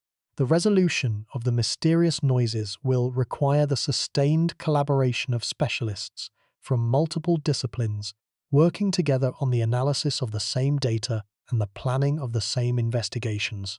This collaboration exists in informal forms. Researchers consulting with colleagues in other fields, attending interdisciplinary conferences, co-authoring papers that bridge disciplinary boundaries. But the formal institutional support for interdisciplinary deep ocean acoustic research is limited, and the funding mechanisms that would sustain long-term, multidisciplinary investigation programs are not well developed. The investigation has been further shaped by the evolving relationship between the scientific community and the public. The bloop became a cultural phenomenon, generating media coverage, internet discussion, and public interest that far exceeded the scientific significance of the event. The cultural association with Lovecraft's Cthulhu, though scientifically irrelevant, has introduced millions of people to the concept of deep ocean acoustics and to the reality that the ocean is poorly understood. The researchers have navigated the tension between public excitement about the biological hypothesis and scientific confidence in the ice explanation, attempting to communicate the evidence accurately without diminishing the genuine mystery that the noises represent. The public engagement has had both positive and negative effects. On the positive side, it has raised awareness of deep ocean research, created a constituency for ocean science funding, and inspired young scientists to enter the field. On the negative side, it has sometimes distorted the scientific discussion, exaggerating the likelihood of dramatic explanations and downplaying the strength of mundane ones. The researchers must balance the opportunity to engage the public with the responsibility to represent the evidence accurately, a balance that is difficult to maintain when the most accurate representation is also the least exciting. The development of open-access acoustic data archives has made the recordings of the mysterious noises available to anyone with an internet connection and basic acoustic analysis software. The NOAA Pacific Marine Environmental Laboratory maintains an online archive of acoustic recordings, including the bloop, the upsweep, and the other named events, along with spectrograms and descriptive metadata. This open access policy has enabled independent analysis by researchers outside the core NOAA team, including researchers in other countries, in other disciplines, and in non-academic institutions. The independent analyses have generally confirmed the NOAA team's findings, but have also contributed new perspectives, alternative hypotheses, and additional comparative data that have enriched the scientific discussion. The availability of the recordings online has also contributed to the cultural impact of the mysterious noises, as millions of people have listened to the sped-up versions and formed their own impressions.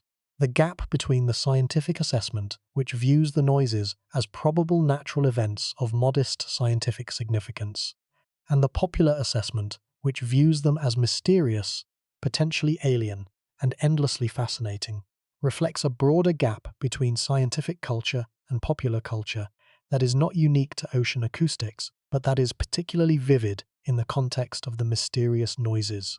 The researchers who maintain the acoustic monitoring program and who analyze the mysterious noises are acutely aware of this gap.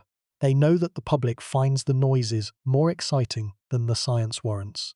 They know that the ice explanation for the bloop, while almost certainly correct, is less compelling than the sea monster alternative. They know that the upsweep's 30-year persistence, while scientifically noteworthy, does not carry the dramatic charge that popular accounts ascribe to it.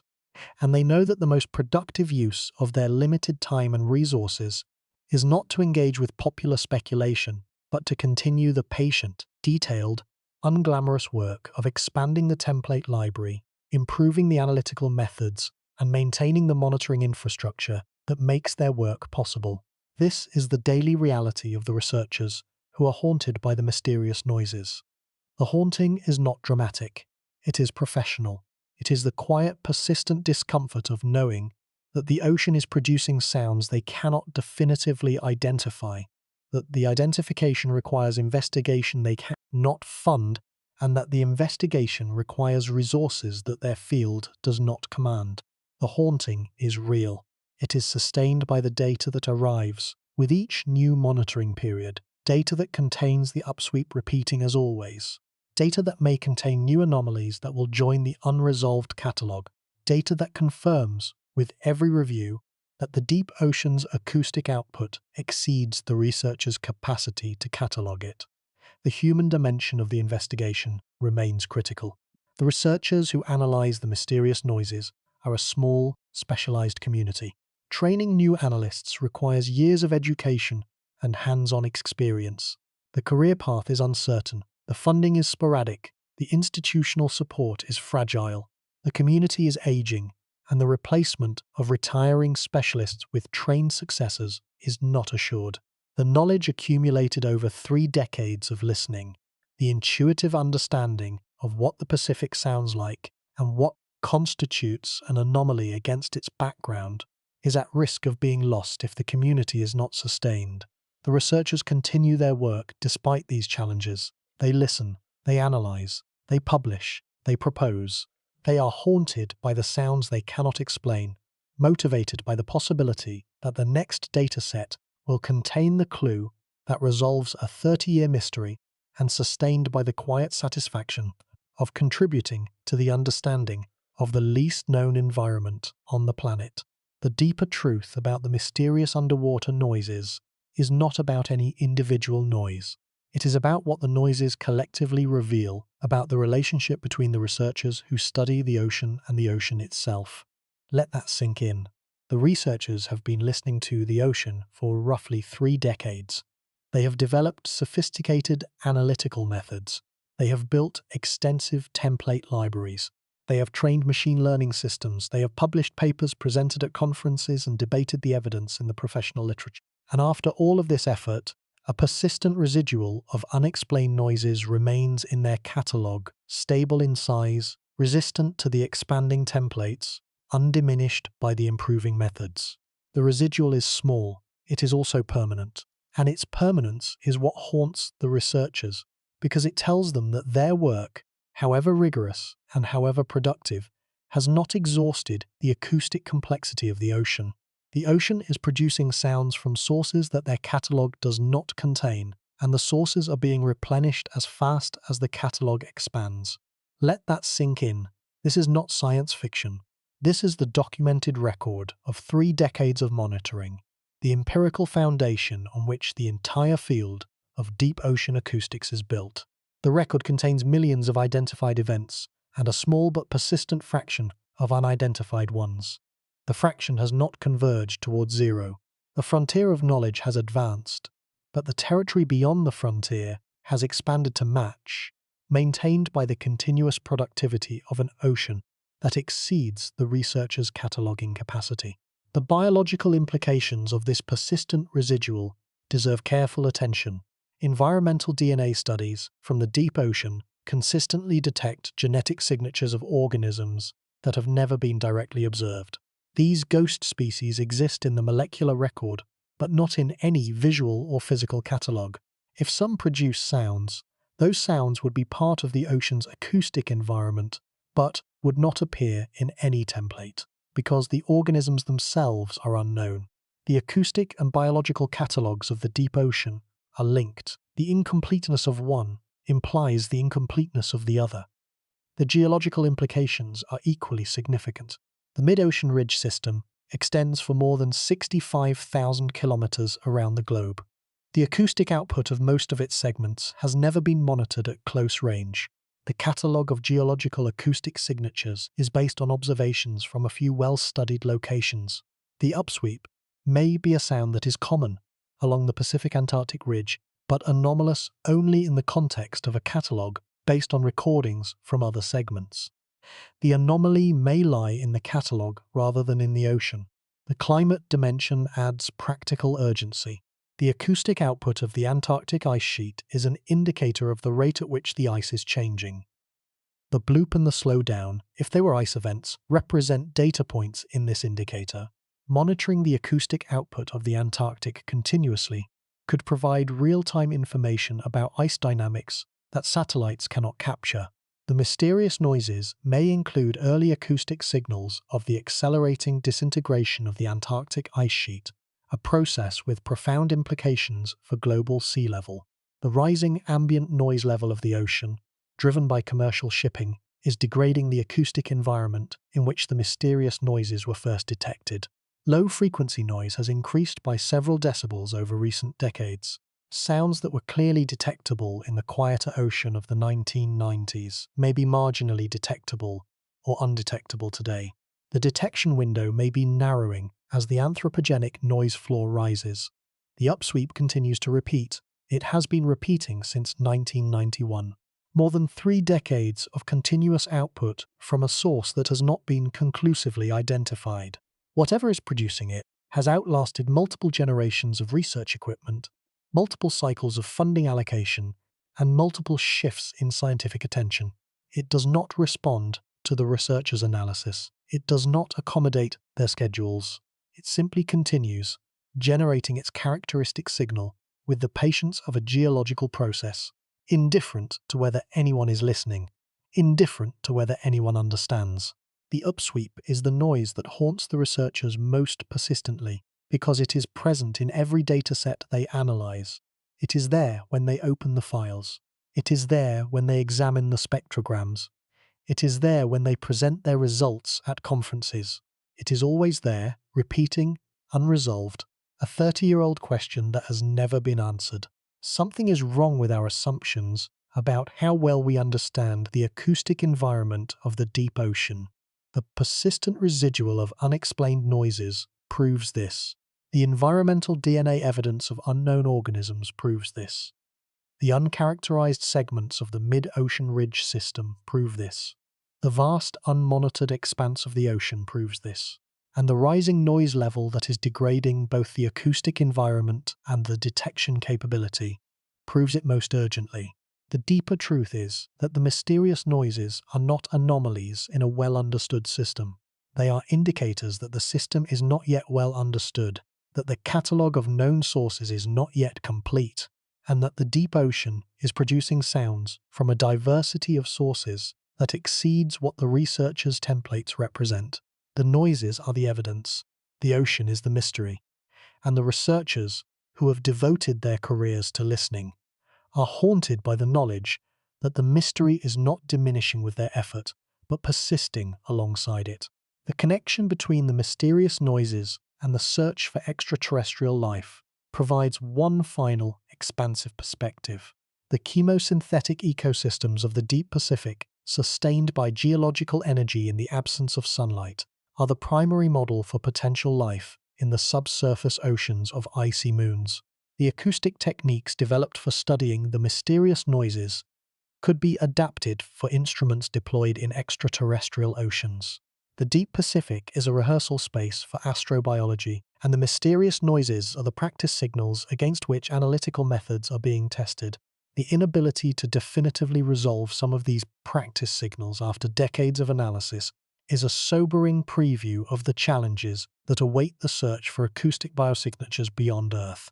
If the researchers cannot confidently distinguish ice from biology in their own ocean, using nearby instruments and decades of experience, the challenge of making the same distinction in an ocean hundreds of millions of kilometers away will be formidable indeed.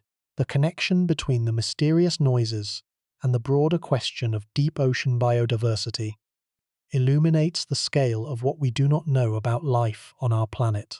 The deep ocean, defined as depths below 1,000 meters, encompasses roughly 90% of the ocean's habitable volume, but has been sampled biologically at fewer than 1% of its locations. The species that have been described from the deep ocean number in the tens of thousands, but estimates of the total number of deep ocean species range from hundreds of thousands to millions. The gap between described species and estimated total species is an order of magnitude or more, the largest taxonomic deficit of any biome on the planet. The bioacoustic dimension of this deficit is particularly striking. Thousands of marine species are known to produce sounds, but the acoustic behavior of the vast majority of deep ocean species has never been documented. The sounds produced by deep-sea fish, crustaceans, cephalopods, and other organisms are almost entirely unknown, because the instruments needed to record them at their native depths are expensive, difficult to deploy, and rarely available. The bioacoustic catalogue of the deep ocean is effectively empty, based on recordings from a handful of species at a handful of locations. Environmental DNA studies have confirmed that the deep ocean contains far more species than direct observation has documented. Water samples from deep environments consistently yield DNA sequences from organisms never observed, never collected, never classified. These ghost species exist in the genetic record, but not in any visual catalogue. If some produce sounds, those sounds would be part of the ocean's acoustic environment, but would not match any template, because the organisms are unknown. The acoustic and biological catalogues are linked. The incompleteness of the biological catalogue implies the incompleteness of the acoustic catalogue. Sounds produced by undescribed species would appear as unidentified events in the acoustic record, events that match no template because the organisms that produce them are not in any catalogue. The mysterious noises may include, among their number, the acoustic signatures of organisms that science has not yet named. This possibility does not mean that the mysterious noises are biological. The geological explanations remain more probable for most of the catalogued events. But the possibility that some unidentified acoustic events in the deep ocean are biological is not speculative. It is a straightforward inference from the documented incompleteness of the biological and bioacoustic catalogues, and from the confirmed presence of undescribed species in the deep ocean. The climate dimension of the mysterious noises adds urgency that extends beyond pure science. The Antarctic ice sheet is the largest body of ice on the planet, containing enough frozen water to raise global sea level by roughly 58 meters if it were to melt entirely. The ice sheet is not static. It is in continuous motion, flowing from the interior toward the coast, where it carves icebergs into the Southern Ocean.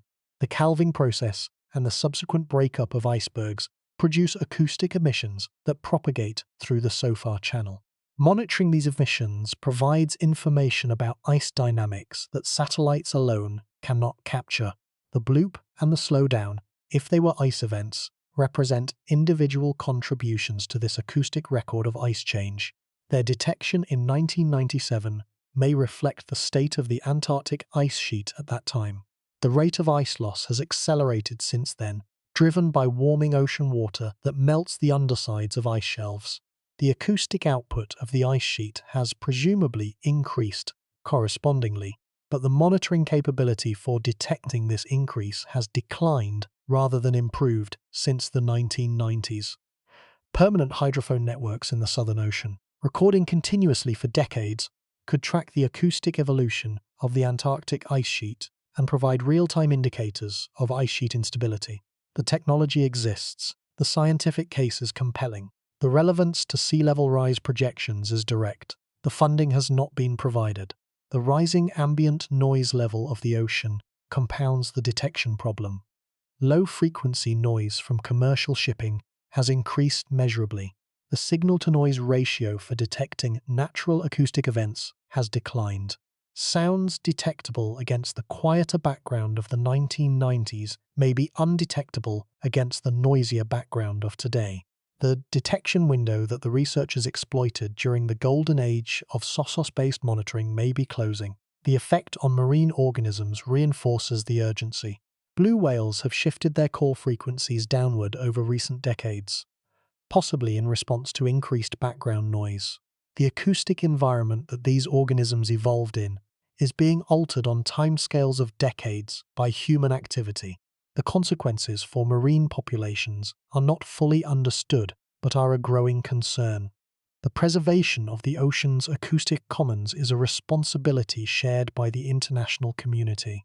The commons is in international waters, affected by every maritime nation's activities, inhabited by organisms that cross international boundaries. Its degradation through noise pollution, loss of monitoring capability, and declining investment in research affects every nation and every organism that depends on it. The mysterious noises are a reminder that this commons is poorly understood, inadequately monitored, and increasingly threatened. The acceptance of permanent uncertainty is a lesson the mysterious noises teach clearly. Some questions may not be answered within any individual career. The upsweep has been repeating for more than 30 years without definitive identification. The researchers who first heard it are now decades older. Some have retired. The sound continues, indifferent to their careers, their publications, their grant proposals. The acceptance that some acoustic events may remain unidentified, not because science is failing, but because the ocean is vast and the instruments are few, is a recognition of the scale of the challenge and a marker of professional maturity. The mysterious noises have changed the conceptual framework of deep ocean acoustics. Before the noises, the deep ocean was assumed to be acoustically simple, dominated by well-characterized sources. After the noises, the field operates with explicit awareness that the source catalog is incomplete, that surprises are expected, and that the frontier of knowledge is not closing, but being maintained by continuous production of novel events. The noises have not merely revealed specific anomalies. They have changed how every acoustic event is analyzed, interpreted, and classified. The relationship between the mysterious noises and the global carbon cycle is a connection that is rarely made, but that is scientifically legitimate. The deep ocean is the largest reservoir of dissolved carbon on the planet, containing roughly 50 times more carbon than the atmosphere. The rate at which carbon is transferred from the surface to the deep and the rate at which it is sequestered in the sediment are controlled by biological and physical processes that operate in the deep ocean. Monitoring these processes requires instruments deployed at depth, and the acoustic environment provides information about the physical and biological conditions that control carbon transfer. The organisms of the deep ocean play a critical role in the carbon cycle through the biological pump, the process by which organic material produced at the surface sinks to depth, feeding deep ocean communities and delivering carbon to the sediment. Many of the organisms that drive the pump produce sounds. Changes in their populations, driven by climate change, overfishing, or pollution, would alter both the carbon transfer and the acoustic environment. Monitoring the acoustic output of the deep ocean over time could provide information about changes in the biological pump that are relevant to the global carbon cycle and to climate projections. The practical applications of ocean acoustic monitoring extend beyond science to economic and safety domains. Submarine cables carry more than 95% of intercontinental internet traffic. A submarine volcanic eruption that damages a cable can disrupt global communications for days. Acoustic detection of submarine eruptions provides early warning that is relevant to cable safety. Acoustic monitoring of whale populations provides data essential for conservation management. Acoustic monitoring of ice dynamics provides information for sea level projections. Each application justifies investment on its own merits. The comparison with global monitoring of other environmental domains reveals the scale of the investment gap. The global seismic network consists of thousands of stations maintained at a cost of hundreds of millions per year. The global weather network costs billions per year. The global ocean acoustic network costs tens of millions. The gap reflects not scientific importance, but institutional momentum and political priority. The ocean's acoustic environment is as important as the atmosphere's meteorological environment, or the crust's seismic environment, but it receives a fraction of the monitoring investment. The upsweep continues. It has been repeating since 1991, through the administrations of 7 different American presidents, through the rise of the internet and social media, through the end of the Cold War and the beginning of the climate crisis. It does not respond to these human events. It does not accelerate or decelerate. It does not change its character or its frequency. It simply repeats, with the patience and the indifference of a process that operates on timescales far longer than human history, producing its signal in the deep Pacific for whatever instruments and analysts happen to be listening. The upsweep is the researcher's most persistent companion, the noise that is always there in the data, always unexplained, always reminding them that the ocean contains processes they have not identified. The researchers have lived with the upsweep for more than 30 years. They will continue to live with it for as long as they work in the field, and the upsweep will continue for as long as its source operates, indifferent to whether anyone listens, indifferent to whether anyone understands. The haunting endures, the noises persist, the ocean speaks, and the researchers, patient and persistent and haunted, continue to listen. What does it mean that a community of qualified researchers has been haunted by unexplained acoustic events for more than a quarter of a century? What does their experience reveal about the nature of scientific investigation, the limits of remote sensing, and the relationship between human knowledge and the natural world? The first implication is about the nature of identification in the deep ocean. Every identification of a distant acoustic event is an inference, a comparison between a propagation-distorted received signal and a library of undistorted templates. For most events, the inference is confident and correct. For a few, it is uncertain. The uncertain cases are the ones that haunt the researchers because they represent questions that expertise has raised but cannot answer. The haunting is not mystical, it is professional. The discomfort of a specialist confronting the boundary of what their specialization can achieve. The second implication concerns the value of sustained monitoring. The mysterious noises were discovered because instruments were in place, repurposed from a military mission that had ended. The discovery was serendipitous, a gift from the Cold War to civilian science. The gift is now at risk. The SOSUS equipment is aging. The funding is limited. The institutional commitment is fragile. If the monitoring capability declines further, future mysterious noises will go undetected, and the acoustic record of the deep ocean will lose one of its few continuous, long-term data sources. There is a philosophical pause worth taking here. The researchers who listen to the ocean are engaged in an act of profound patience. They sit with data, they examine spectrograms, they compare templates, they consult colleagues, they write papers, they submit proposals, they wait for funding, they wait for ship time, they wait for results. The work unfolds on timescales of years and decades, and the rewards, when they come, are incremental: a slightly expanded template, a slightly better analytical method, a slightly improved understanding of a specific acoustic source. The dramatic discoveries, the bloop, the upsweep, the sounds that capture the public imagination, are rare. The daily reality is patient, meticulous, underfunded work that advances the field in small cumulative steps.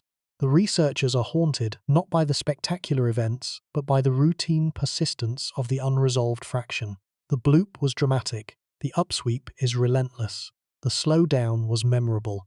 But what haunts the researchers most is not any individual noise, but the pattern, the persistent, decade-spanning pattern of a residual that does not shrink, that absorbs every expansion of the template library without diminishing. That suggests a deep ocean whose acoustic productivity exceeds the researcher's capacity to catalogue it. The ethical dimension of the ocean's acoustic environment deserves reflection. The researchers who listen to the ocean are also witnesses to its degradation. The rising ambient noise from shipping, the disruption of whale communication by anthropogenic sound, the potential masking of natural acoustic events by the growing noise floor, all of these are trends that the researchers observe in their data and that they document in their publications. They are scientists, not advocates, but their data speak clearly. The ocean is getting noisier. The organisms that depend on sound are being affected. The detection capability for natural events is declining. The acoustic commons of the deep ocean is being degraded. The creatures of the deep deserve a moment of reflection. The blue whale, calling across thousands of kilometers of dark water, the sperm whale, clicking at intensities that exceed 230 decibels, the beaked whales, diving to depths exceeding 3,000 meters in pursuits guided by echolocation, the snailfish of the Hadal zone, living at pressures exceeding 1,000 atmospheres. Each of these organisms produces or responds to sound, and each shares the acoustic environment with the mysterious noises. Their calls travel through the same SOFAR channel. Their behavior is shaped by the same acoustic conditions, and their future is being affected by the same anthropogenic noise that is degrading the researcher's ability to detect the mysterious noises.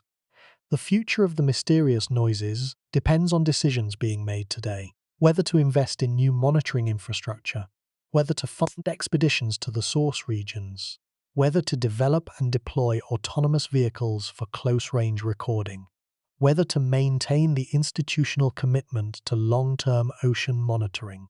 These decisions will determine whether the noises are eventually resolved or whether they remain indefinitely as evidence of an ocean that produces sounds the researchers cannot explain.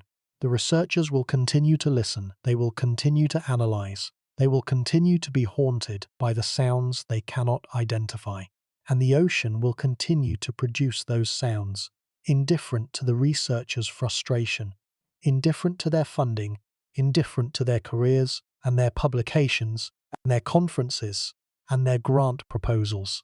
The ocean does not explain itself, it simply speaks.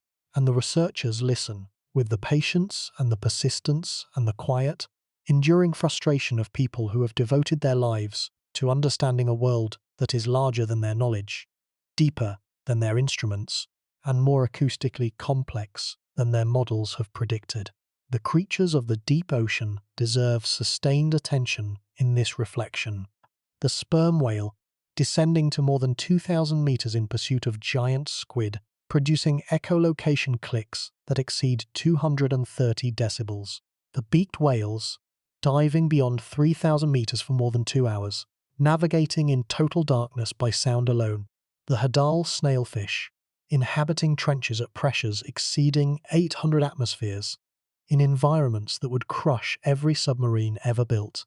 Each of these organisms produces or responds to sound, and each shares the acoustic commons with the mysterious noises. Their calls travel through the same SOFAR channel. Their survival depends on the same acoustic conditions that the rising anthropogenic noise is degrading. The Titan submersible implosion in 2023 added a visceral modern dimension to the acoustic record of the deep ocean. The catastrophic hull failure, at roughly 3,800 meters depth, produced a sharp acoustic pulse that was detected by monitoring systems hundreds of kilometers away. The recording captures the sound of human engineering being overwhelmed by the physical forces of the deep ocean, a reminder that the environment from which the mysterious noises originate does not tolerate the slightest weakness in any structure that enters it. The loss of the Nereus hybrid vehicle in 2014, the loss of the Kaiko in 2003, and the numerous equipment failures experienced by every Hadal expedition demonstrate that the deep ocean destroys even the most carefully engineered instruments with a regularity that makes sustained monitoring extraordinarily difficult. The pressure finds weaknesses, it exploits imperfections, it destroys components that were designed, tested, and certified for the conditions, but that were not perfect, because nothing that humans build is perfect, and the deep ocean demands perfection. The relationship between the mysterious noises and humanity's broader ignorance of the deep ocean is perhaps the most important implication. We have explored less than 5% of the ocean floor to modern standards. We have mapped roughly a quarter of it to resolutions sufficient to identify individual geological features. We spend roughly 1,000 times more on space exploration than on deep ocean acoustic monitoring. The mysterious noises are the acoustic consequence of this ignorance and this neglect, sounds from an environment that we have chosen, as a civilization, to overlook in favor of environments that are more distant, more phogenic, and more politically prestigious. The future of the mysterious noises depends on decisions that are being made today about the allocation of scientific resources. The monitoring infrastructure is aging. The research community is small and stretched thin. The funding is inadequate for the scale of the challenge. The decisions to invest or not to invest, to maintain the monitoring or let it decay, to fund expeditions or defer them indefinitely, will determine whether the noises are eventually resolved or whether they remain permanently in the haunted category, evidence of an ocean that speaks in a language the researchers have not learned to translate. The choice is not between resolving the noises and ignoring them.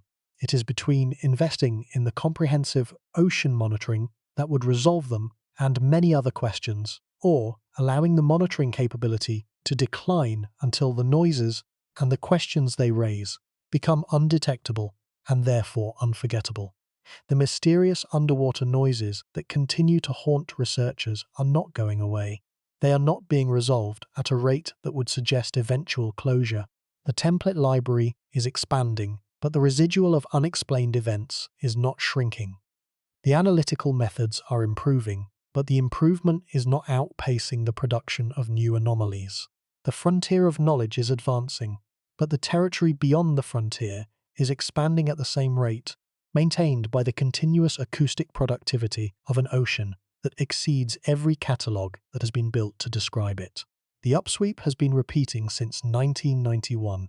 The bloop was recorded once, in 1997, and has not been detected again. The slowdown, Julia, the whistle, the train, each was recorded, analysed, tentatively attributed, and filed. The files remain open. The attributions remain tentative.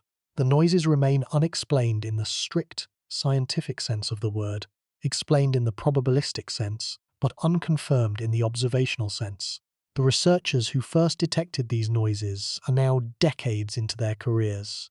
Some have retired, some have moved to other fields. The knowledge they accumulated, the intuitive understanding of what the Pacific sounds like and what constitutes an anomaly against its complex background, is irreplaceable and at risk of being lost. The training of a new generation of analysts, capable of continuing the work with the same skill and the same patience, requires institutional support that the current funding level struggles to provide. The instruments that detected the noises are aging. The Sosa hydrophones have been in the water for decades, their components degrading in the corrosive, high-pressure environment of the deep ocean. Portions of the network have been decommissioned. The detection capability is declining. A noise identical to the bloop, produced today at the same location and source level, might not be detected by any currently operational system. The ambient noise of the ocean is rising.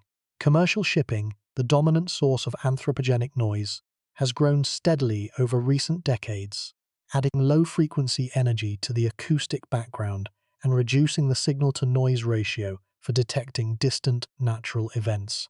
The noises that were clearly detectable in the quieter ocean of the 1990s may be marginally detectable or undetectable in the noisier ocean of today. The detection window that the researchers exploited during the golden age of SOSUS-based monitoring may be closing, narrowed by the twin pressures of equipment degradation and rising noise. The deep ocean does not wait for the researchers to resolve their uncertainties. It continues to produce sounds from known and unknown sources at every depth and at every location. Earthquakes rumble, volcanoes erupt, ice fractures, whales call, ships drone, and somewhere in the unmonitored vastness, sounds are being produced from sources that no one has identified, at frequencies that no instrument is recording, carrying information about processes that no one understands. The mysterious noises are the evidence that this unmonitored vastness is not silent. It is acoustically active, producing events of extraordinary power and distinctive character, events that challenge the researchers' templates and resist their analytical methods. The noises are the ocean's contribution to the scientific record, entries in a catalogue that the researchers have started, but that they are nowhere near completing. The researchers will continue to listen, they will continue to analyse, they will continue to publish their results in the peer-reviewed literature, presenting their tentative attributions with the appropriate caveats and qualifications. They will continue to propose expeditions to the source regions. knowing that the proposals will probably not be funded.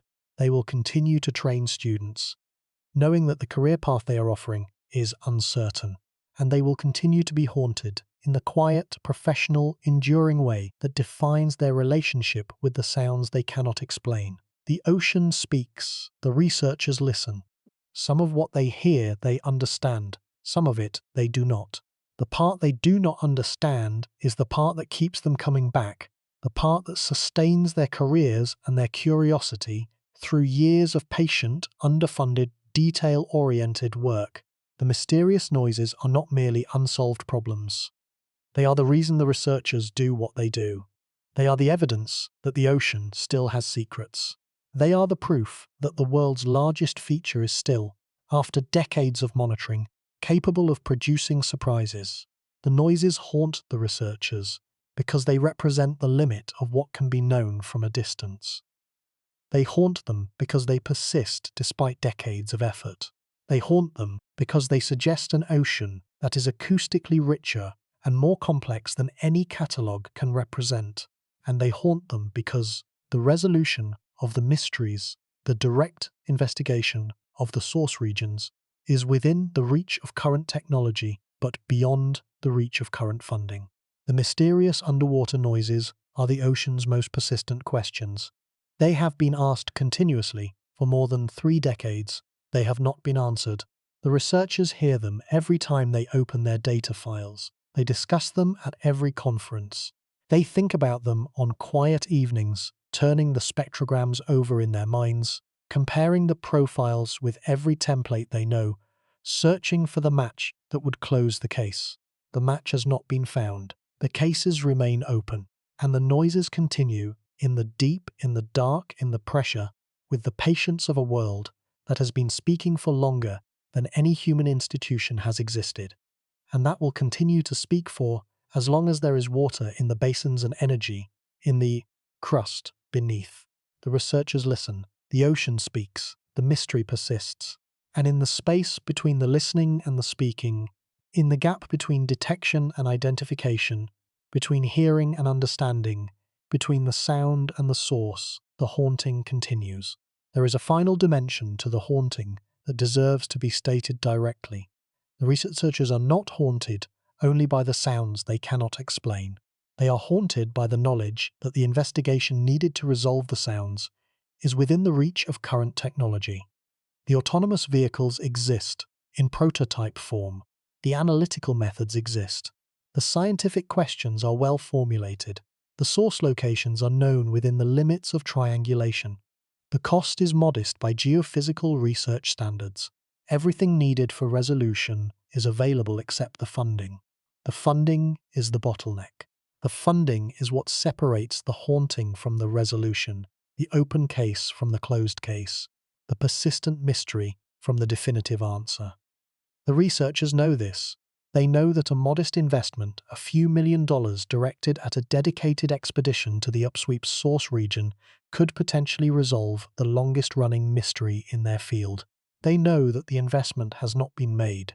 They know that the investment may never be made. And they know that, in the absence of the investment, the upsweep will continue to repeat, year after year, decade after decade, a sound without a confirmed source, a question without a definitive answer, a case that remains open because no one has funded the investigation that would close it.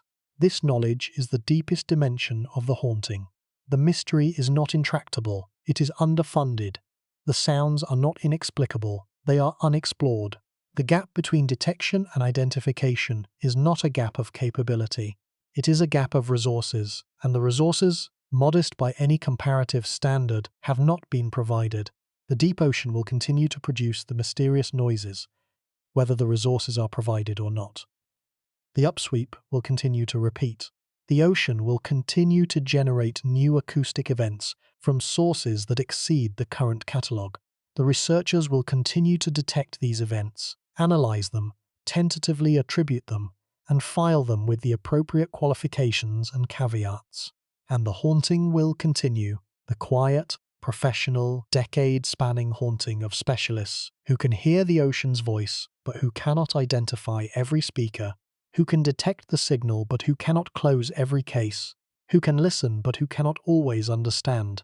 The scale of the investment gap bears one final repetition. More than $50 billion per year for space, a few tens of millions for deep ocean acoustics, a ratio of roughly 1,000 to 1.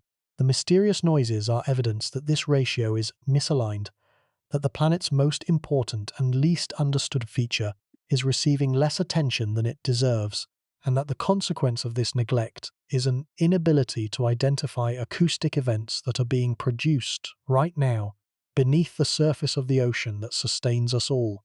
The monitoring will continue as long as the instruments function and the funding flows. The noises will continue as long as the ocean operates. The haunting will continue as long as the gap between what the researchers hear and what they can explain remains open. The ocean speaks, the researchers listen, the mystery persists. And in the space between the ocean's speaking and the researchers' understanding, the haunting endures, patient and permanent and deep. The scale of the mysterious noises problem can be expressed in a single haunting comparison. We have spent more time on the surface of the moon than at the bottom of the Mariana Trench. We have better maps of Mars than of the ocean floor. We spend 1,000 times more on the exploration of space than on the acoustic monitoring of the deep ocean. The mysterious noises are the direct consequence of this investment pattern. Acoustic events from an environment that we have chosen to neglect in favor of environments that are more distant, more photogenic, and more politically prestigious. The noises will remain unresolved as long as the investment pattern persists. They will be resolved when, and only when, the resources needed for direct investigation are provided. The researchers are haunted by this knowledge.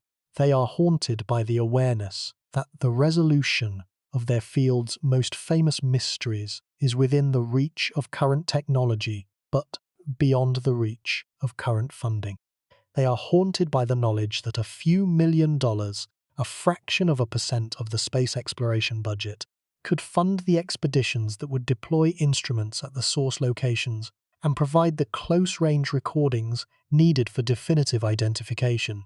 They are haunted by the knowledge that this funding has been requested, repeatedly, through grant proposals and expedition plans and conference presentations, and that it has not been provided. The haunting is not going to end. The noises are not going to resolve themselves. The ocean will not suddenly become transparent to acoustic analysis. The template library will not spontaneously become complete. The detection capability will not improve without investment.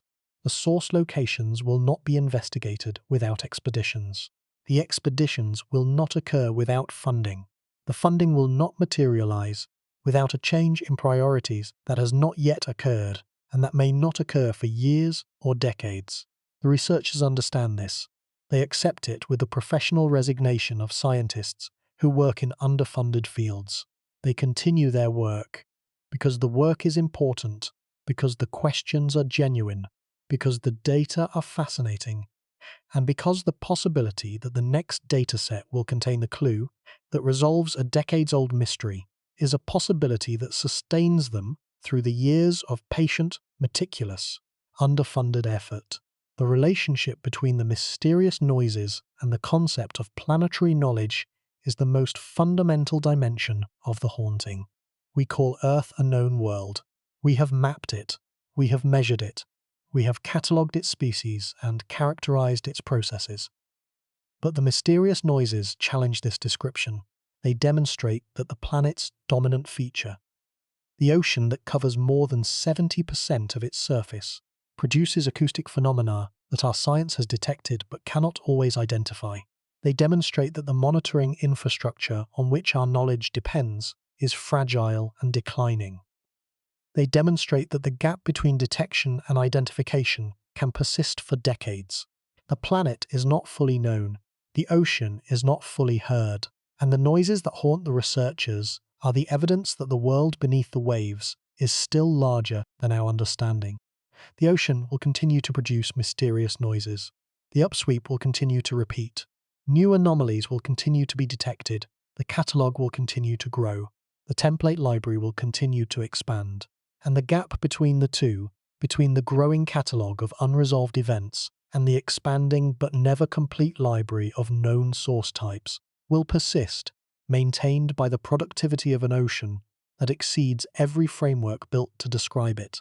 The researchers will continue to listen, they will continue to be haunted, and the deep ocean will continue to speak, in its own frequencies, across its own distances, from its own depths, about its own processes, with the patience and the indifference of a natural system that has been operating since before humanity existed, and that will continue to operate long after the last hydrophone falls silent. The recordings of deep ocean organisms at atoll depths add a different dimension to the acoustic portrait of the deep ocean. Autonomous landers deployed at the bottom of the Mariana Trench have captured the clicks and rasps of hadal amphipods feeding on bait at pressures exceeding 1,000 atmospheres. These recordings are the acoustic evidence of life, at the very limit of biological existence. Organisms going about their business in conditions that would instantly destroy any surface-dwelling creature. The Hadal recordings are not mysterious in the sense that the bloop or the upsweep are mysterious. Their sources are identified, but they are mysterious in a deeper sense, because they demonstrate that life exists and functions under conditions so extreme that the mechanisms of survival are themselves not fully understood. The deep scattering layer, the dense concentration of lanternfish, squid, and crustaceans that migrates vertically through the water column every day provides another acoustic dimension. The collective movement of billions of organisms through hundreds of meters of water produces a broadband acoustic signature that was first detected during the Second World War when sonar operators observed a false bottom that rose at night and descended at dawn. The deep scattering layer is the largest coordinated biological migration on the planet, occurring every day across every ocean, involving a biomass measured in billions of tons. Its acoustic signature is the voice of this migration, a collective hum that varies with time of day and season. These known acoustic phenomena, hadal organisms, the deep scattering layer, whale calls, geological events, provide the backdrop against which the mysterious noises must be interpreted. They demonstrate that the deep ocean is acoustically active at every scale. Yeah. From the individual clicks of hadal amphipods to the basin-crossing roar of submarine earthquakes, the mysterious noises occupy a specific niche within this acoustic landscape, powerful enough to cross thousands of kilometers, distinctive enough to be flagged by analysts, and structured enough to suggest organized rather than random sources. They are not the only sounds in the deep ocean. They are the sounds that do not match any template in the existing library, the entries that resist classification, the events that fall in the overlap zone between known categories. The deep ocean food web constrains the biological hypotheses for the mysterious noises in ways that deserve explicit attention.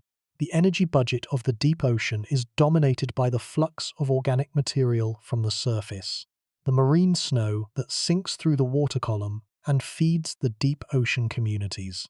This flux is sparse in the remote southern Pacific, where surface productivity is low. The energy available to sustain organisms at depth is limited, placing severe constraints on body size. A blue whale, the largest known animal, feeds on krill in productive surface waters, consuming roughly 4 tons per day. An organism much larger, living at depth in the low productivity southern Pacific, would face metabolic challenges that appear insurmountable under current understanding of deep ocean ecology. This ecological argument is one of the strongest against the biological hypothesis. It is based on physical constraints, on the arithmetic of energy balance, rather than on the absence of observation. The deep ocean simply does not provide enough food to sustain an animal of the size implied by the bloop's estimated source level, at least not through any known configuration of the food web. The argument is strong, but it rests on assumptions about the food web that are themselves uncertain. Undiscovered vent systems, seep sites, or other chemosynthetic energy sources could supplement the marine snow and increase the available energy budget. The deep ocean food web is poorly characterized, and the assumptions that make the ecological argument strong may not be complete. The question of whether undocumented geological processes could explain the mysterious noises leads into territory that is both scientifically productive and practically challenging. The mid-ocean ridge system, extending for more than 65,000 kilometers, is acoustically characterized at a small number of locations. The rest is unknown. The hydrothermal vent systems that punctuate the ridges produce a wide range of acoustic outputs, documented at a few well-studied sites, but unknown at the vast majority. Gas emissions from the seafloor, produced by the decomposition of organic material, by serpentinization reactions, or by volcanic degassing, generate acoustic signatures that vary with the size, geometry, and flow rate of the emission. Current topography interactions produce sustained tonal sounds at frequencies determined by flow speed and feature geometry. Each of these processes could potentially produce sounds with characteristics similar to those of the mysterious noises. Each is poorly documented at the specific locations where the mysterious noises originate. The resolution of the mysterious noises will require closing the gap between what the researchers can hear and what they can identify. Closing this gap requires three things that are currently lacking. First, close-range acoustic recordings at the source locations, which would eliminate propagation distortions and provide the spectral resolution needed for definitive matching. Second, independent corroborating evidence, such as seismic detections, satellite observations, or environmental DNA samples, that would confirm the acoustic identification with a second line of evidence. Third, sustained institutional commitment to long-term monitoring at the source locations, which would allow the researchers to track the evolution of the acoustic sources over time and to detect changes that might provide diagnostic information.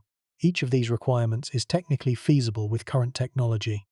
The autonomous vehicles exist, in prototype or early production form. The analytical methods exist. The corroborating monitoring systems exist. The cost, while significant, is modest by geophysical research standards. The only thing that is missing is the funding, sustained, multi-year financial commitment that would transform the investigation from a series of proposals and plans into a program of action. The researchers continue to propose, they continue to plan, they continue to estimate costs and timelines and expected scientific returns. They continue to submit grant proposals and expedition plans and conference presentations. And they continue to be haunted in the quiet, professional, decade-spanning way that defines their relationship with the sounds they cannot explain by the knowledge that the resolution of the mystery is within the reach of their technology, but beyond the reach of their budget. The mystery is not intractable, it is underfunded. The gap is not permanent, it is unfilled. The noises are not inexplicable, they are unexplored. And the researchers, patient and persistent and professionally haunted, continue to listen to the ocean's voice, knowing that some of what they hear, they understand, and some of it, they do not, and that the part they do not understand is the part that defines their field, sustains their curiosity, and justifies their careers. The ocean speaks, the researchers listen, the mystery continues, and the haunting, quiet and professional and deep endures. The acoustic monitoring of the ocean serves practical functions that extend beyond the resolution of the mysterious noises. The detection of submarine volcanic eruptions provides early warning relevant to the safety of submarine cables, which carry more than 95% of intercontinental internet traffic. A submarine eruption damaging a cable can disrupt global communications for days or weeks. Acoustic monitoring of whale populations provides data essential for conservation management, complementing visual surveys with continuous, wide-area coverage at lower cost. Acoustic monitoring of ice dynamics in the Antarctic provides indicators of ice sheet stability relevant to sea level rise projections. Acoustic monitoring of anthropogenic noise provides data for assessing the environmental impact of shipping, military operations, and offshore energy development on marine organisms. Each of these applications justifies investing in ocean acoustic monitoring on its own merits. Together, they make a case that is difficult to dismiss. The monitoring infrastructure that would resolve the mysterious noises would simultaneously serve all of these practical applications. The investment is not merely about satisfying scientific curiosity about a few unexplained sounds. It is about building the comprehensive ocean monitoring capability that modern science, environmental management, and economic activity require. The researchers who are haunted by the mysterious noises are also the researchers who provide these practical monitoring services. The same instruments, the same methods, and the same expertise that detect and analyze the mysterious noises also detect and analyze earthquakes, volcanic eruptions, whale calls, and anthropogenic noise. The decline of the monitoring infrastructure affects not only the investigation of the mysterious noises, but every application that depends on ocean acoustic data. The haunting of the researchers is a symptom of a broader institutional failure, a failure to maintain and develop the monitoring capability that a planet covered 70% by ocean requires. The researchers know this. They advocate for increased investment. They explain the practical applications. They make the case in grant proposals, in conference presentations, in policy briefs, and in conversations with anyone who will listen. The case is strong, the applications are clear, the cost is modest, and the funding remains inadequate.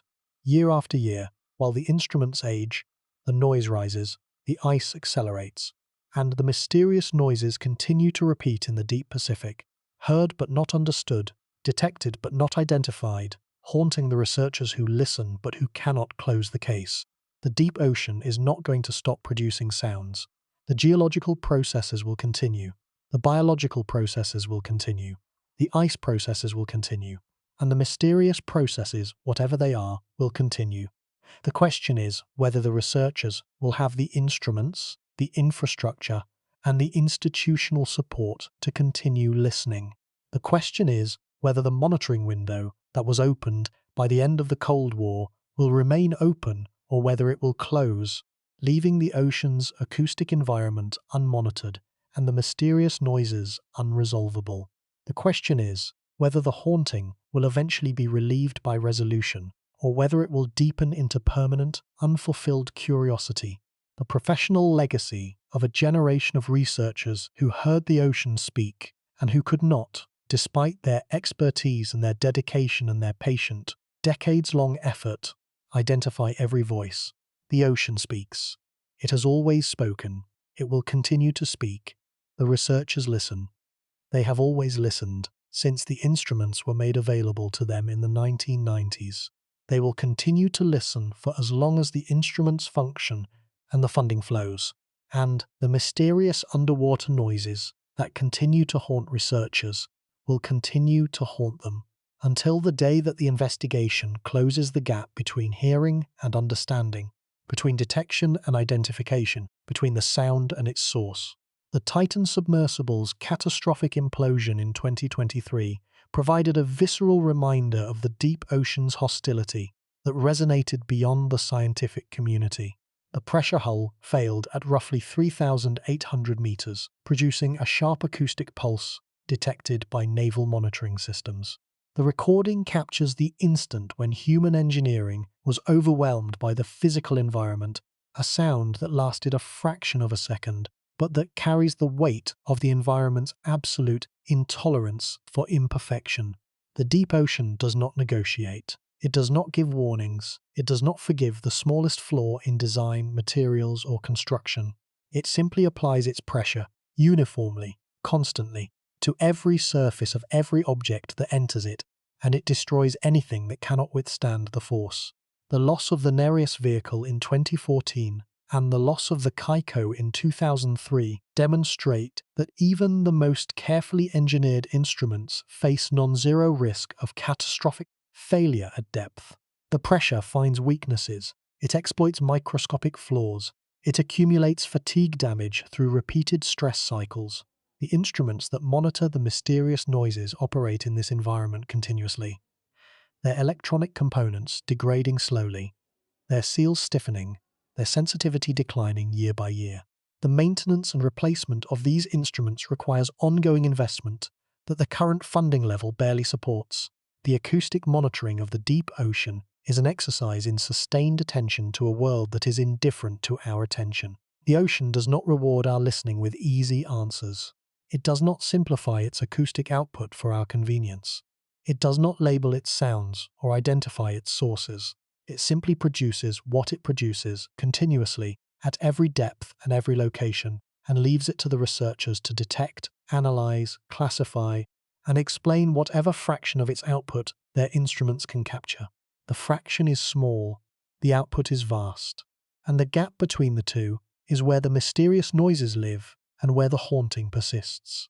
The future holds both promise and risk for the resolution of the mysterious noises. The promise lies in the advancing technology, the autonomous vehicles, the machine learning systems, the low-cost monitoring platforms that could expand coverage and improve analysis. The risk lies in the declining infrastructure, the limited funding, the small and aging research community, and the rising ambient noise that is degrading both the detection capability and the acoustic environment itself. Whether the promise outweighs the risk depends on decisions about investment and priority that are being made now, decisions that will determine whether the mysterious noises are eventually identified or whether they remain, permanently, as acoustic evidence of an ocean that speaks in a language the researchers have not learned to translate. The researchers do not know whether the mysterious noises will ever be definitively resolved. They hope so, they plan for it, they propose investigations, they develop analytical tools, they train students, they maintain instruments. But they know that the resolution depends on factors beyond their control, on funding decisions, on institutional priorities, on the political dynamics that determine which scientific questions receive resources and which do not. The researchers can listen, they can analyze, they can publish, they can propose, but they cannot fund their own expeditions. And without expeditions, the source regions of the mysterious noises will remain uninvestigated, the identifications will remain tentative, and the haunting will endure. The comparison with the 52 Hz whale is worth one final mention, because it illustrates both the possibility and the difficulty of acoustic identification in the deep ocean. This individual whale, first detected in 1989, produces calls at a frequency unlike any known species. It has been tracked for more than 3 decades by its distinctive acoustic signature. It has never been visually identified. Its species remains unknown. Its size remains unknown. Its identity exists only as a pattern in the hydrophone data. The 52 Hz whale is a confirmed biological source that cannot be matched to any species template, demonstrating that even the best documented portion of the ocean's bioacoustic environment contains organisms whose acoustic identities defy classification. The deep ocean, which is vastly less documented, almost certainly contains many more. That day has not come. The gap remains open. The haunting continues. The ocean speaks. The researchers listen. And the space between speaking and understanding, between the ocean's voice and the researcher's knowledge, is the space where the mystery lives and where the haunting endures.